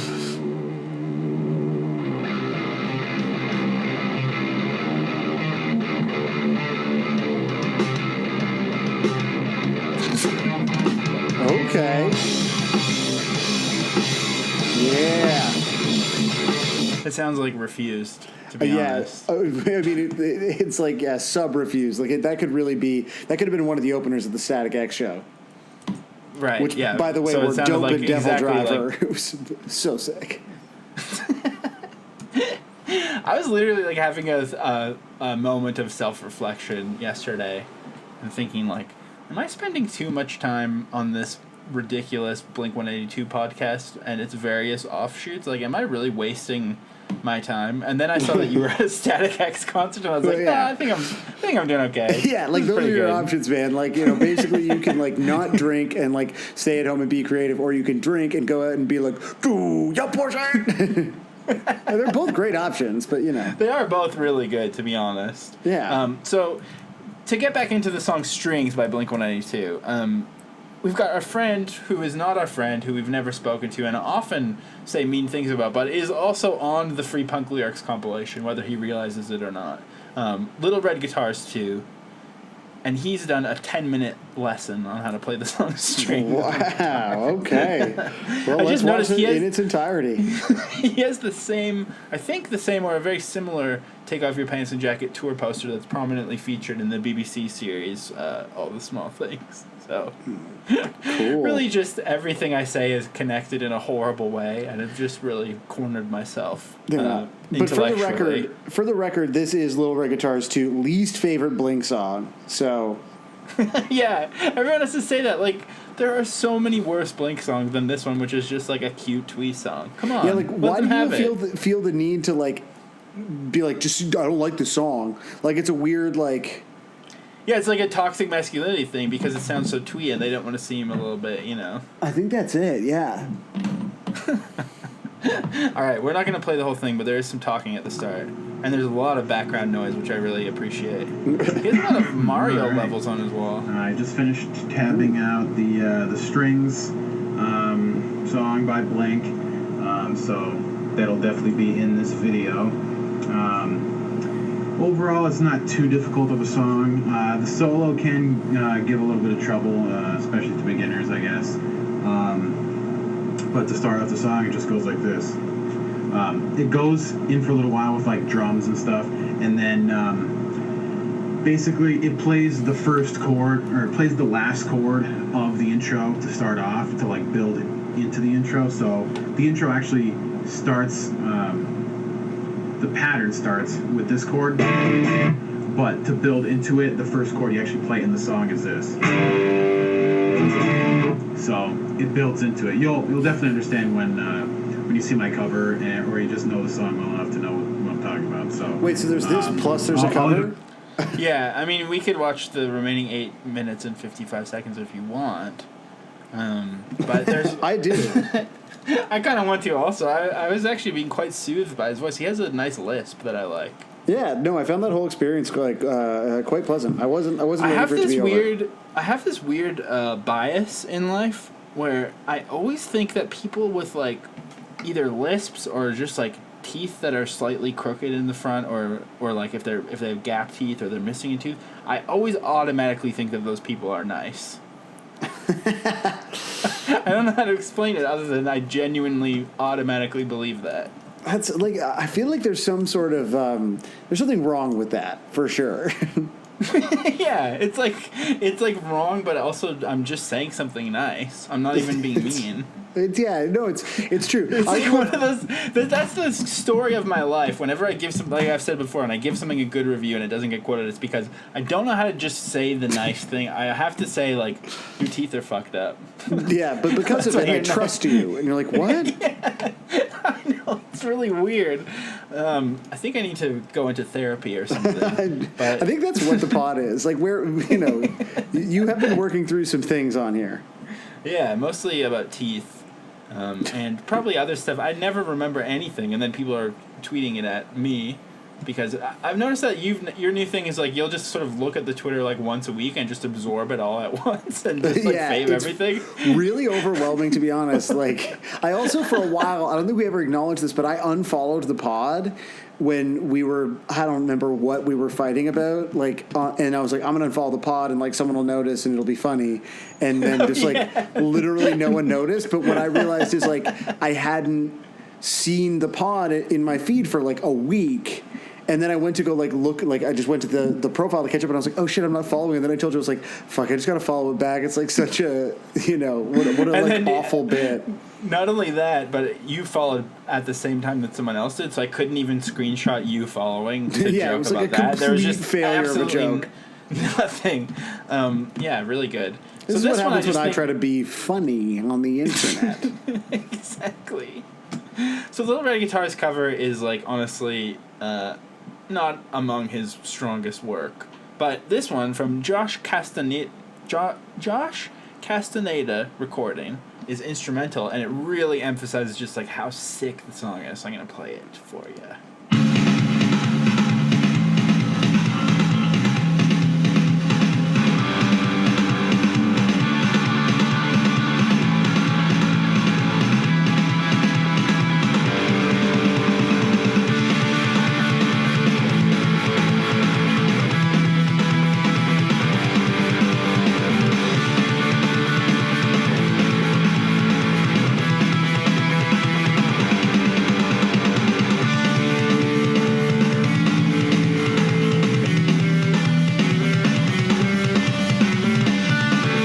Song's fucking good. That lead is very twee to me. Yeah, it really is. You're totally right.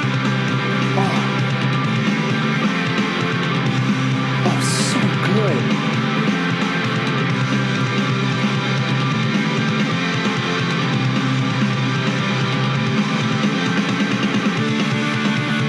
I think it's like if you like, I can see why you wouldn't like it, but if you're saying if you don't like the song, then you're just admitting that you're one of the Blink fans that's not cool. Yeah, I think that's it. You are in the parlance of our current moment, showing your ass. Yes, exactly. When did everyone start saying that? I don't know. I feel like Jesse Farrar started it, perhaps. If not, it's one of those things that just sounds like you. If you say "showing your ass," you sound like Jesse Farrar. Right, you're just doing an impression. It's homage. And everyone does want to sound like him because he has a great voice. Hell yeah. So, but yeah, I don't know. Like, it's just like literally a cool song. Everything about it is cool. When it's in this context here, it does sound like it could be like a cool new Bandcamp release that all of the like online punks are into. Well, yeah, hearing it like kind of fully just like clean like that with like whatever programmed drums is like it's really good. It's actually like not even like this idea of like this would be embarrassing if they put it out now. I'm like maybe with the like simplicity of the melody, but like structurally, if you listen to this, like it's good. Like it is honestly really fucking good. Yeah, exactly. So now I'm going to show you a handful of teen boys playing it on guitar in their bedroom. Specifically, all of these videos were uploaded like 10 years ago. For some reason, this song was popular in the late 2000s and no one cares anymore. But this first one I just absolutely love. This is uploaded by Mike Lamb, March 31st, 2009. My videos aren't perfect, so don't expect the next best thing. Damn, so humble. I'm not Tom, so if you don't like it, go dance naked in traffic. Blink is my favorite band, and they're my inspiration. Wrong there. I relate to so many of their lyrics, and their music will never get old to me. There's two generations of Blink, pre-Dude Ranch and post-Dude Ranch. Although I don't mind their mainstream success, nothing can compare to their punk-ass old days.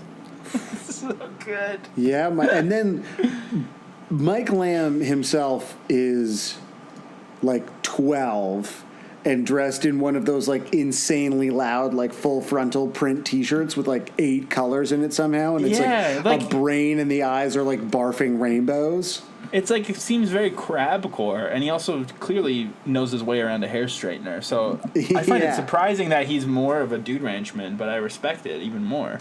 Don't judge a Mike by its lamb. What? Well, and also it starts with him like really staring directly into the camera. I know. So this is what Mike Lamb's take on the song sounds like. I think it's just a boy playing guitar in his room, really. Bit of a mess.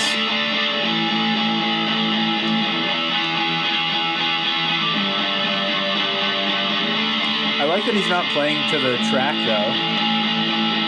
To me, that's like it's badass. just a vibe. Yeah, exactly.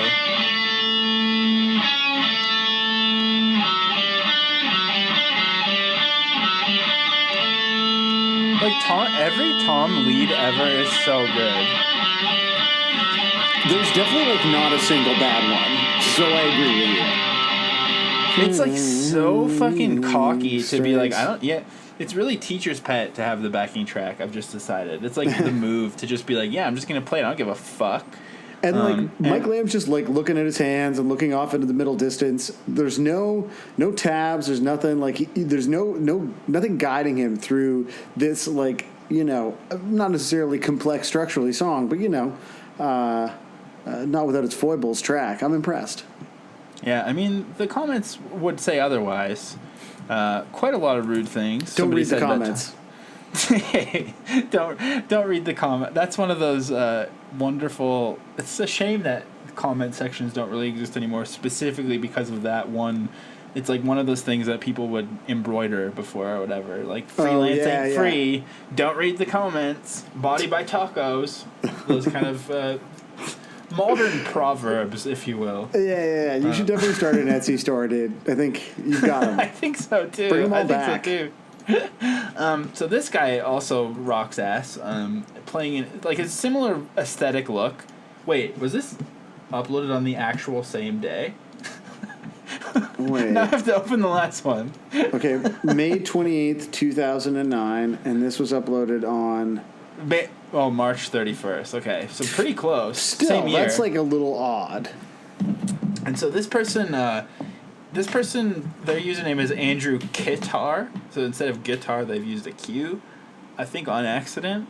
And they're in a very green room and shot in full screen. It's from 2009. And I looked at their page, and it's because they live in the Czech Republic. So that's why, perhaps English not the first language, but this person is like dressed very teen skater. Although I think maybe they look like they're in their 40s also, kind of. Yeah, they're like, it's a weird middle ground of like maybe they were like a roadie for Gob late in their career or something, Yeah, totally.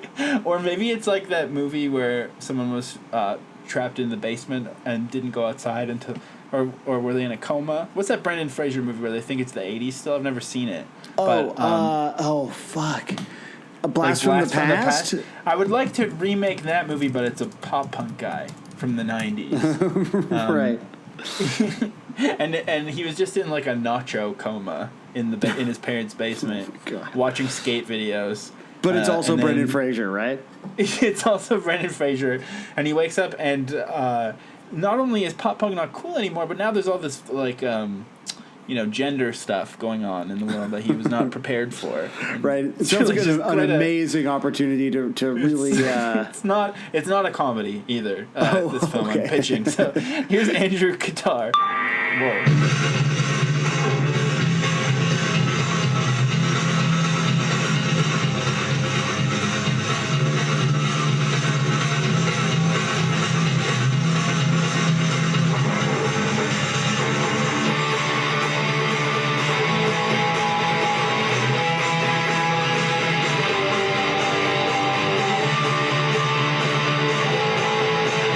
I don't think there's anything about the... I thought one of these videos the person says Blink-182 at the start, but I guess it's not this one. But shout out to this ageless Czech Republic man, Andrew Kitar.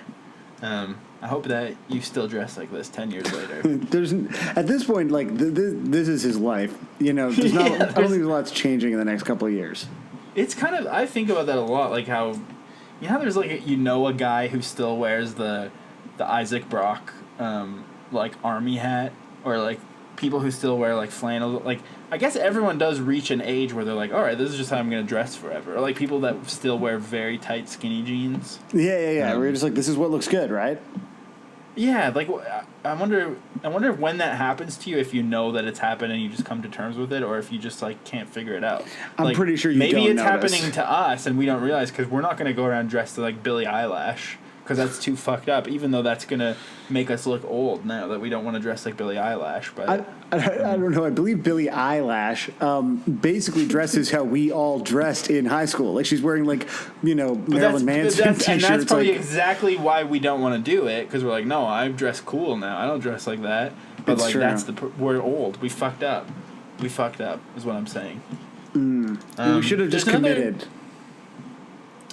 I don't remember. Look, there's not that many covers. We can go through these even though it's bad content. This guy also has swoop hair, and his name is James9995 is taken. This was uploaded in 2010, so it's 1 year more modern than the others. And he's just another, there is an aesthetic quality that goes through all of these videos that's very interesting. I guess the Czech Republic guy was more classically skate punk looking. Yeah, but this guy's also very crabcore. He's got, again, the full, 17 color, full shirt print. It's weird.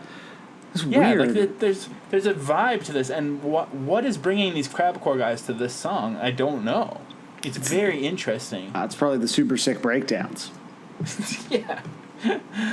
So this is this one. I don't remember if it's good or not, but this is a direct upload from a webcam. Uploaded Friday, September 10th, 2010, at 4 PDT is the time that it was uploaded. That's not real time. Oh my god, it's so good though, the actual song.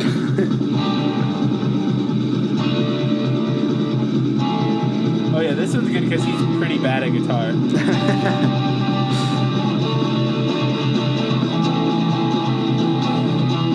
Okay, in a different world, though, if I didn't know all the leads and everything, and if I didn't already love the song, the shuffling drums on their own do give me, kind of bad vibes. That's what I'm saying. The beginning is not promising. Yeah. Well, yeah. No, but sure. I don't think I've ever actually heard Social Distortion, but I'm never planning to listen to it. Yeah. You shouldn't. I mean, it's very clear you're bringing a fairly deeply ingrained bias. I've got a lot of baggage to go with it. Yeah, exactly.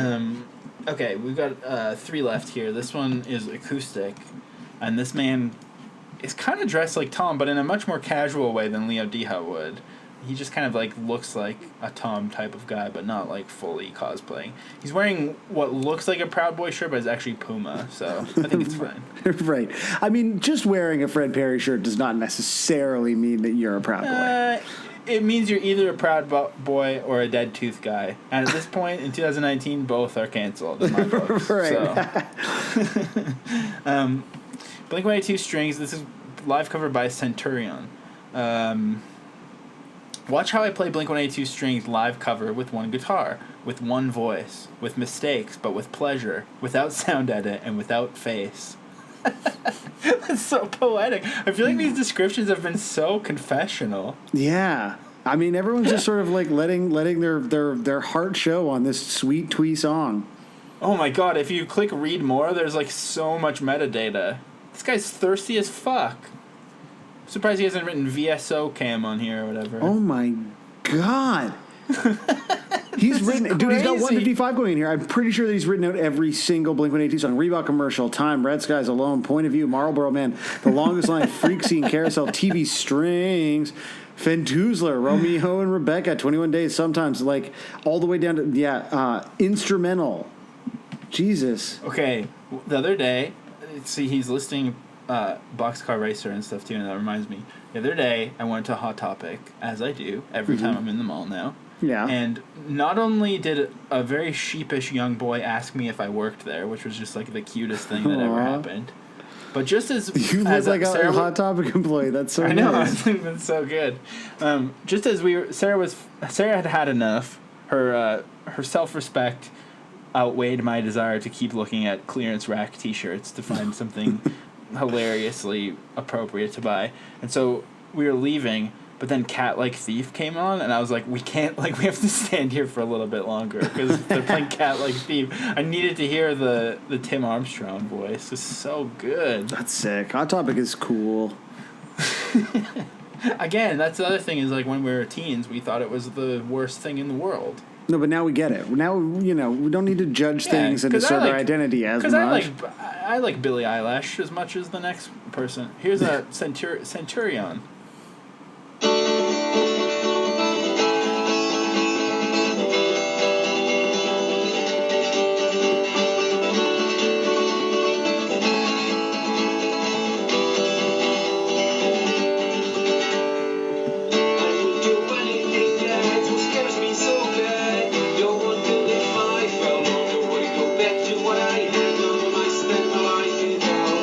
All the securities don't want to walk around.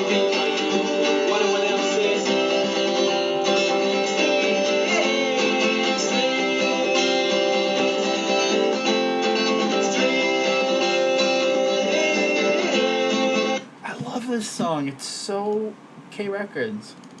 Yeah, it's fucking nice, man. That's also just a very nice cover from this Almost Yeah. Proud Boy.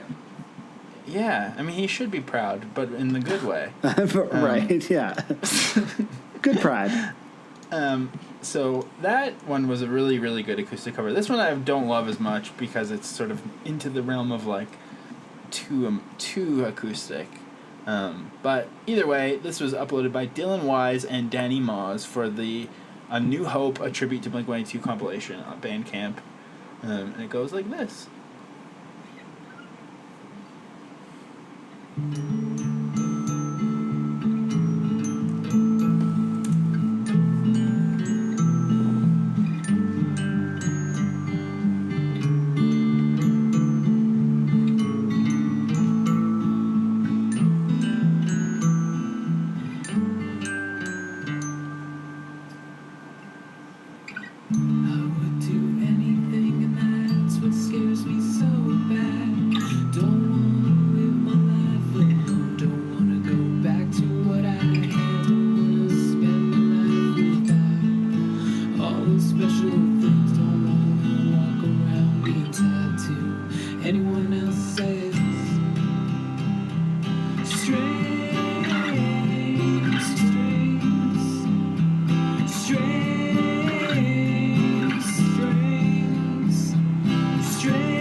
Actually, I do like it. I don't know why it's I said perfect. that. It's lovely.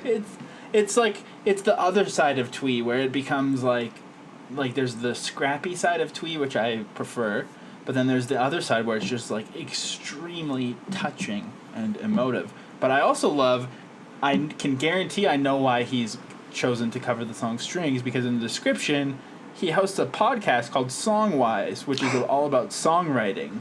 And so he probably was like, oh baby, key change in the chorus. Right, it is I'm episode gonna about use accidental key changes, yeah. My song wisdom to explore this, yeah. So, yeah, that was really nice, really good. I loved it. And then finally, I'm just gonna play this one, which is like more of a standard pop punk cover. This is uploaded by Daniel Struxness, and it was uploaded this year. So, shout out to this year.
This is like actually So a good. classic Blink song. Oh my god. Oh, it's so fucking great. That was awesome. Like with the harms there on the strings. Fuck, man. So good. Oh man, I love That's this cool. song. So I feel like I know, but what is your final thought on the song Strings by the band Blink-182, Josiah? Well, you know, I don't like to do the top 5 that you like to do because I have a hard time picking top 5s, but I also am sort of beholden to a desire to be as pretentious as possible at all times. And I think that I enjoy this song sincerely enough, and it's pretentious enough to say that this is now officially in my top 5. Wow, huge! This is a huge revelation on Blink-155. Yeah. I will never reveal the other 4 because I don't know what they'll be, but this one's in there because it's a deep enough cut that I can feel like a cool guy while I'm saying it. It's also contrarian, Yeah, and I sincerely like it. It's ticking all the boxes. It's truly perfect. I'm so happy for you. Yeah. How about you? My final thought is simply strings.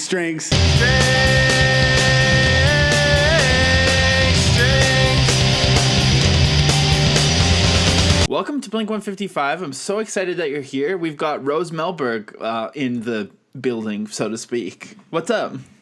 Hey, Josiah. How you doing?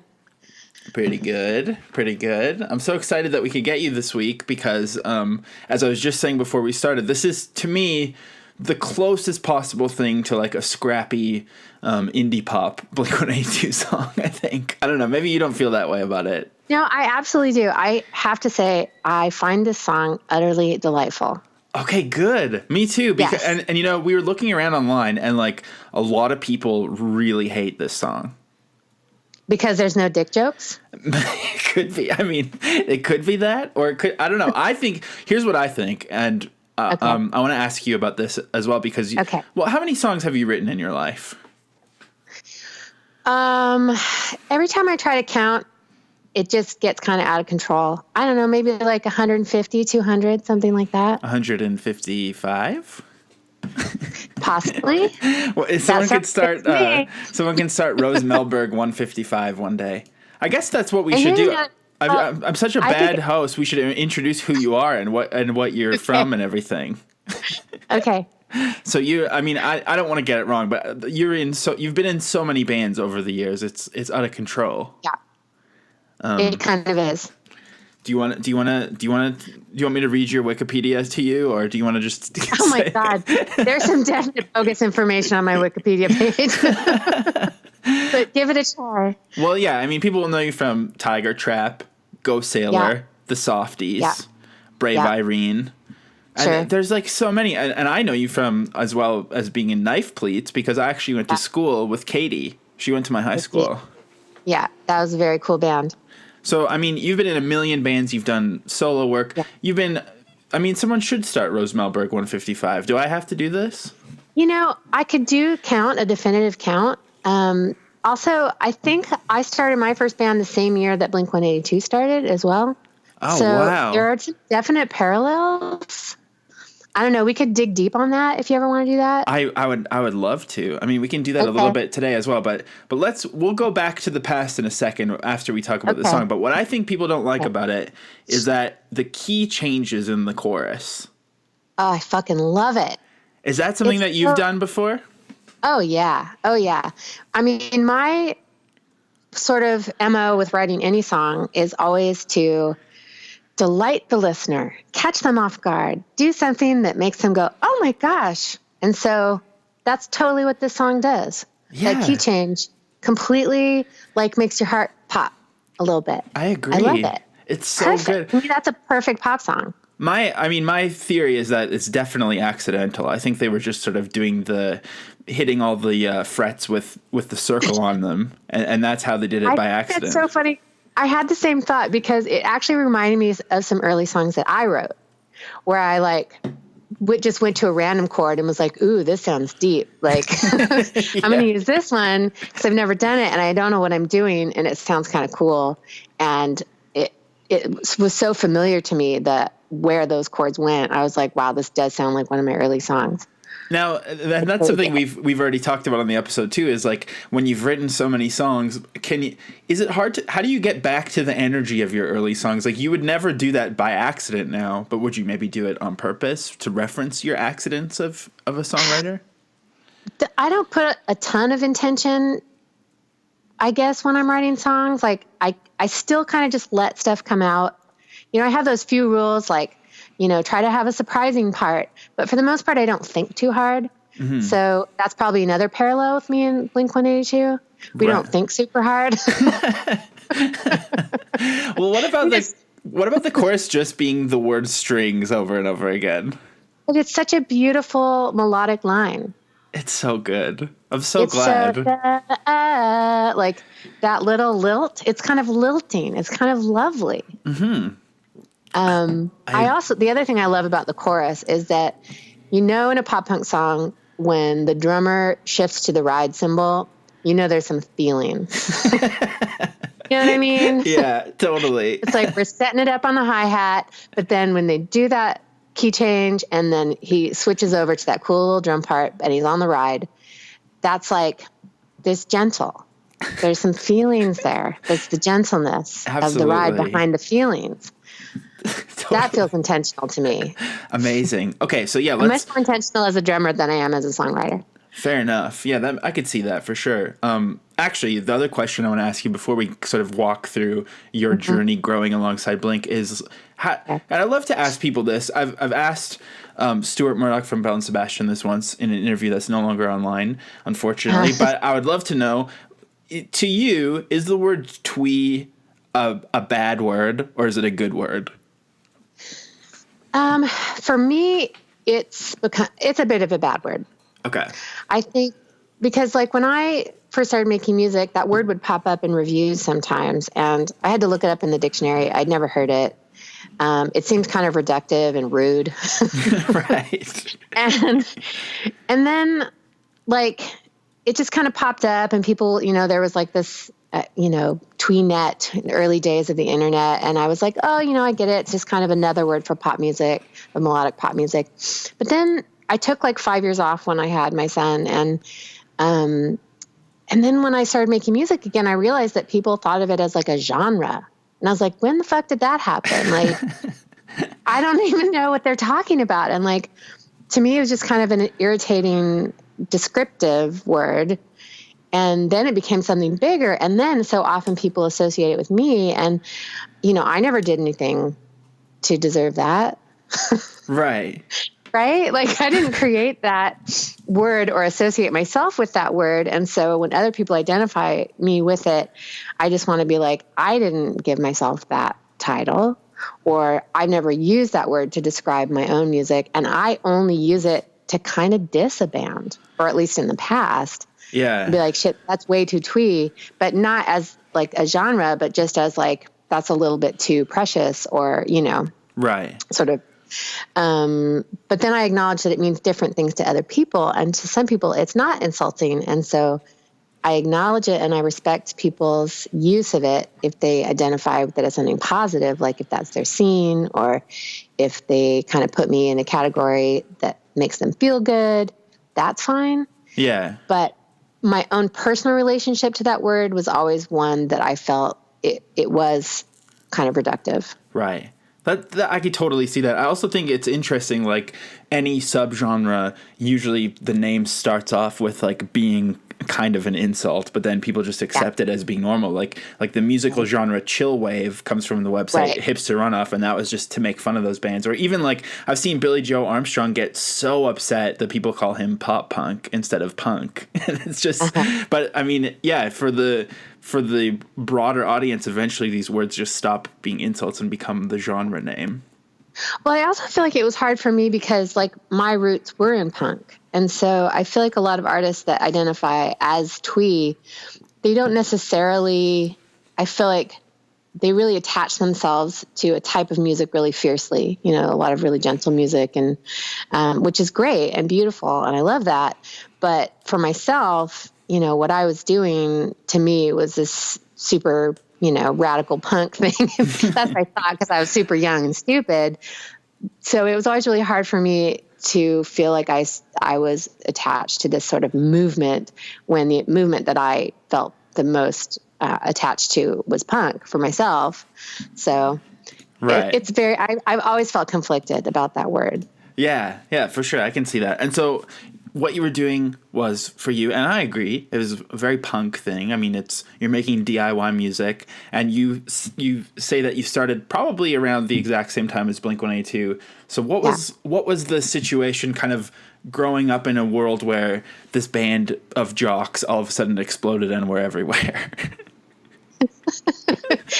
Well, I spent a lot of time in the East Bay, growing up. I grew up in Sacramento, and so hold up! I got to stop you right there. There's a very dedicated Blink-155 fandom from Sacramento, and the fact that you just said that my Twitter's gonna be exploding now because of that. So we have to just acknowledge Sacramento. I was talking about Sacramento.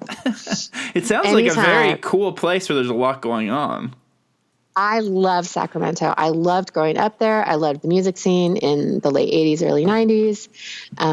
The proximity to the Bay Area was really cool, but I never really felt like I was a Bay Area band. I always felt like all my bands were from Sacramento. Even when I played with Go Sailor was with two people that lived in the Bay Area, but I still thought of us as a Sacramento band. And, but you know, surrounded by a lot of dude bands at that time. And, that was okay. But then, you know, by the time Blink-182 was like super visible and out there, I was already kind of past listening to bands with all dudes. Right. So I wasn't super tuned into what was happening other than that's a funny video. They're naked. Haha. You know, beyond that, it wasn't that on my radar, except I was like, oh, it sounds kind of like all the bands that I used to love growing up, but they're super popular. Like, you know, that's how it was then when all those bands got popular. It was like, it's kind of punk, but not. And anyway, whatever. Right. But I appreciate it more now. I definitely appreciate it more now. Well, did you begrudge at the time? Did you begrudge bands that like, you know, signed to a major label or got on MTV or whatever? Like, were you the kind of person who was like, oh, that's selling out? I definitely did when I was younger, for sure. I was so hard and true with my punk ethics. You know, I turned down major label offers for that reason. I totally resented my peers that sold out 100%, like no doubt. But I feel differently now. Yeah. Cause I just don't really care. Anyone can do whatever they want. I don't care. Right. Yeah. I mean, that's cool. That's still sick though. Like I respect it when I hear about that because, I'm sure that I would like to think I would have thought the same thing at the time, although I probably would have jumped at the first car commercial that came my way if I could have. Yeah, definitely now I would. Right. But, you know, it was during a time when, you know, people were sort of, the novelty of all female bands was, you know, we were just like low hanging fruit. All the major labels were just like, I'll take you, and you. Like there was so much hype. And I was just like, fuck you, blah, blah, blah, blah, I'm a punk, you know? So it was not hard to say no at the time. That rules. And so, yeah. There were multiple labels. Yeah. Who almost got signed and to whom? I don't know if I said that grammatically correctly, but whatever. Well, there were a few different labels. I don't even remember some of them, but I know one of them, what were they called? They managed Rage Against the Machine. There was a Rage Against the Machine and Cypress Hill connection, maybe. Oh, wow. I can't remember. I just remember we got some free T-shirts that we got a free long sleeve Rage Against the Machine T-shirt where it said Rage Against the Machine down the sleeve. And I was like, I wish I liked that band because that's a cool T-shirt. That's probably eBay gold right now if you had kept that. I think I gave it to the bass player. Okay, yeah, you're very much not twee if you're being handed Rage Against the Machine long sleeves. That's exactly in 1992. Yeah, that's wild. Wow. Yeah. And so you've said you've kind of come around. I mean, I think that probably it's a similar experience for most people as they get older. They're just like, I'm sick of this, like being too cool for popular things, and actually it's kind of fun. And also, what I'm noticing is that your son is a part of the Blink-155 Nation. I'm not going to lie. This is how I actually first found out about the podcast. That's amazing. Yeah, he talks about it all the time. And at first I was like, oh, yeah, I know that guy. And then he would talk about it a lot. And I'd be like, okay, I should probably listen to what you're saying. Yeah, I think, unfortunately or fortunately, it eventually just seeps into people's brains to a level that is quite scary. As he told me more about the fandom, I was like, oh, man. Yeah, it's wild. This is cool. And now that you've mentioned the Sac connection, it's over. Where everything is, your life is going to be forever changed. Man, Sacramento is the best. I love Sacramento so much. It is one of the great things about Sacramento is you never have to have a car because it's so flat. You can just ride a bike everywhere. And the whole city is on this amazing grid. And so it's so easy to like ride your bike with your guitar on your back or like, you know, go to all the shows and get super drunk and ride your bike drunk. Like that was kind of like what we all did because Sacramento it was a really punk friendly city. It was cheap. It was easy to get around. And there were like so many amazing freaks and weird people that I just loved so much. That's amazing. It's beautiful. Oh man. Well, okay, back to Sam for a second. You Okay. mentioned that yesterday you guys were going to drive around all day and listen to Blink-182. Yeah. So like now that you're past the like not caring about them, or you're forced to listen to Blink-182 and Blink-155 through your son. Yeah. I mean, what's your feeling on them as a band, their songwriting, and do you have like a favorite member or anything? Well, okay. The funny thing is, when I was first listening to it, I was like, man, if I didn't know this is Blink-182, and if someone was like, this is a sick new band, I'd be like, oh, this is amazing. I love this. Right. So there's something like inherently wrong with the music. I love pop punk. I've always loved that type of music. It appeals to a very sweet part of my brain and heart. So it's more just all of everything else that's attached to the band, all the craziness, all the drama, Yeah. all the history that makes it weird. Right. But I love Sam's love of Blink-182. Like, it's so genuine. Like, there's that element of it that's kind of ironic, and you're like, oh yeah, it's Blink-182. But then I can feel this really genuine love, how much he loves it. And so I try to hear it through his ears, which then reminds me of hearing it through my ears as a 17-year-old. And then, if I was 17 now, maybe I would appreciate it in a different way. But that sound will forever appeal to me. Yeah. Just from how and where I grew up. Like, what was some of the pop punk that was influencing you when you were younger? I mean, my tastes were a bit weird. I mean, I was already into like weird British, punk, like Ramones influenced weird, obscure British pop bands and stuff like that. But, I loved a lot of the East Bay stuff. I loved Crimp Shrine. I loved, I was never so much into like Op Ivy and stuff, but, I liked a lot of the bands with women, Tilt, and I guess they weren't really pop punk, but I just loved anything that sounded like the Ramones at that time. I did love Green Day. I played with Green Day once. Whoa, really? Yeah. But our drummer in Tiger Trap was really charismatic and something to watch. And at the end of their show, they had her come up and play a song with them. Whoa. And I was so jealous. I think a part of me died that night from watching her get to go up and play drums with them. Oh I was God. just like, I should be stoked, but I'm dying of jealousy from this. So I'll never forget that. It was at a teen center in Davis, California. That's so cool. Like, what year would that have been? That probably would have been 93, maybe. There's something about Green Day that just like seems more cool and authentic in a way that it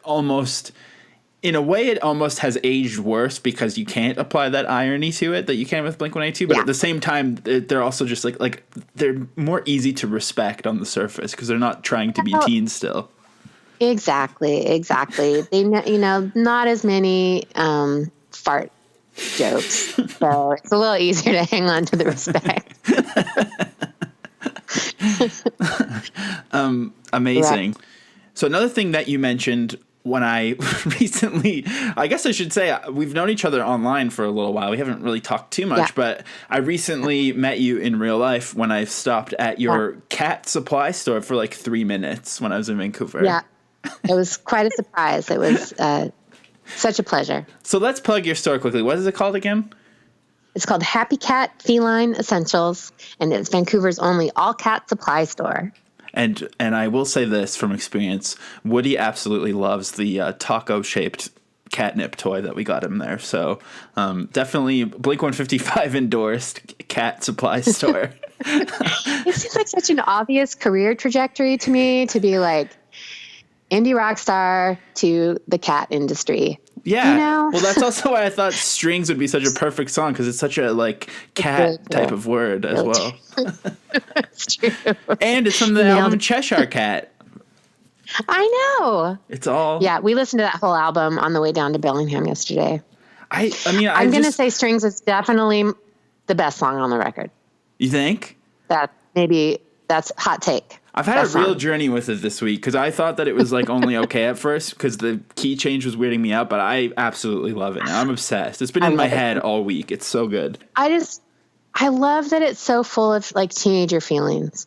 Yeah. Those are such teen feelings in the most sincere way. It's kind of vague, but also so real. The vagueness makes it relatable to everyone. Yeah, totally. Is it like, it's like life, but maybe it's just a girl. Like, you don't know. It's all the feelings. Well, the thing is, like, also they can't. They try to go back to those feelings, but they can never go back to, like, what we were saying about the accidental chord progression or even just the scrappiness of how it's recorded. They can never go back to that. So why even bother? Absolutely not.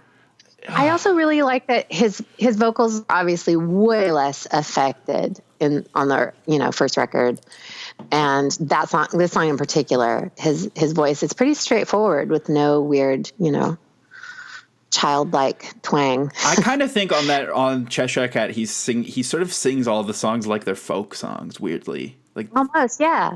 It's pretty straightforward. Yeah. It's like also very not punk. Like he's not trying to be like a punk badass guy. Yeah, it's just like feelings. Oh, so cute. Anyways, so yeah, while we were chopping it up for a few minutes, I should add, my brother was in a huge rush and he was waiting in the car and he was like, you have 3 minutes. My little brother was like, you have 3 minutes to go into the store or I'm driving away, because he was in a rush. So that was why it was such an urgent visit. But in that brief moment, you mentioned out of the blue, strangely enough, that Lil Peep, famous for his love of Blink-182, and also his R.I.P. his like strange sampling that he always did. Like, I was blown away by the Mount Eerie and microphone samples that he used. And you have told me that apparently there's an unreleased Lil Peep song that samples the Softies. That is true. That's unbelievable. And it was crazy because it was Calvin Johnson called me to let me know that someone had reached. He was like, it's a rapper. His name is Lil Peep. Maybe you've heard of him. And I was like, yeah, I've heard of him. And he acted like it was no big deal. And it was a huge deal. I'm dying. That's so cool. What song did he sample? Lil Peep. He sampled, oh my God, I think, let's see. Now I can't even remember. I was so excited for the whole thing. Well, it's just a guitar part. So it might be the instrumental song from the first album. It might be the song called This House. Okay. And yeah, he just loops this one little guitar part, and it's so cool. Like, I have it. I've heard it. I love it. But I more love the idea of him sitting around listening to the song and picking like which part he wanted to get and like really feeling it. No kidding. I also just love the idea of like Calvin Johnson just like hanging out and then getting a call from like someone at Lil Peep's label. Yeah. Like, that is just so bizarre. I had a feeling that Calvin had never heard of Lil Peep. I still maybe am convinced that Calvin actually didn't know anything about Lil Peep. Yeah, that's probably as if it was all news to him. I wonder if Calvin has any thoughts on Blink-182. You know what? I'm going to see him in a couple weeks and I'll ask him. Yeah, please do. So other than your cat store, is there anything else you want to plug on the pod? I just produced, speaking of pop punk, I just produced an album by another artist for the first time. And I produced the new Lisa Prank album. And there are some deep Blink-182 moments on this record. We definitely, when we were recording and mixing, there were a lot of moments where she was like, how can I make this sound more like Blink-182? Amazing. And there were beautiful moments where she was like, I want to put an octave chord on this. And I actually caught it on film, but she couldn't quite nail. Octave chords are kind of hard to play if you've never done it. And, so we taped down all the strings except the 2 octave strings. Oh, awesome. So that was the big cheat. And but it's the sickest part of the album is this one song that has this like amazingly ripping octave chord. That's so cool. It's complete homage to Blink-182. Amazing. So you're just like fully, whether you like it or not, you're a huge Blink-182 fan now. I think I am. I think whatever Sam sees in Blink-182 came from some weird thing from me. I think I passed that down to him without realizing it. Do you think that him liking Blink-182 is like it started as perhaps like an act of rebellion? Like I don't know him or your family dynamic or anything, but I could see it being like, oh, my mom's like this cool DIY punk legend, so I'm going to listen to Blink-182. I think that is 100% true. Because his dad is more kind of straightforward, likes pretty straightforward pop punk kind of music. And, Sam kind of grew up loving Green Day and the stuff that I would play was maybe a little too weird. And I think definitely with him loving Blink-182 was always kind of funny because he knew it drove me crazy. But it doesn't actually drive me crazy because I'm stoked on it. Yeah, well, the strings is the key to it all. Absolutely. I think this is where Sam and I can completely come together. Amazing. Yeah. So I give that song 100% thumbs up. I think it's a brilliant song. I think it's beautiful. I think it's delightful. I think it definitely has that feeling of teens writing their first songs and finding a chord by accident and being like, oh, this sounds sick. Like I can feel that so deep and I love it.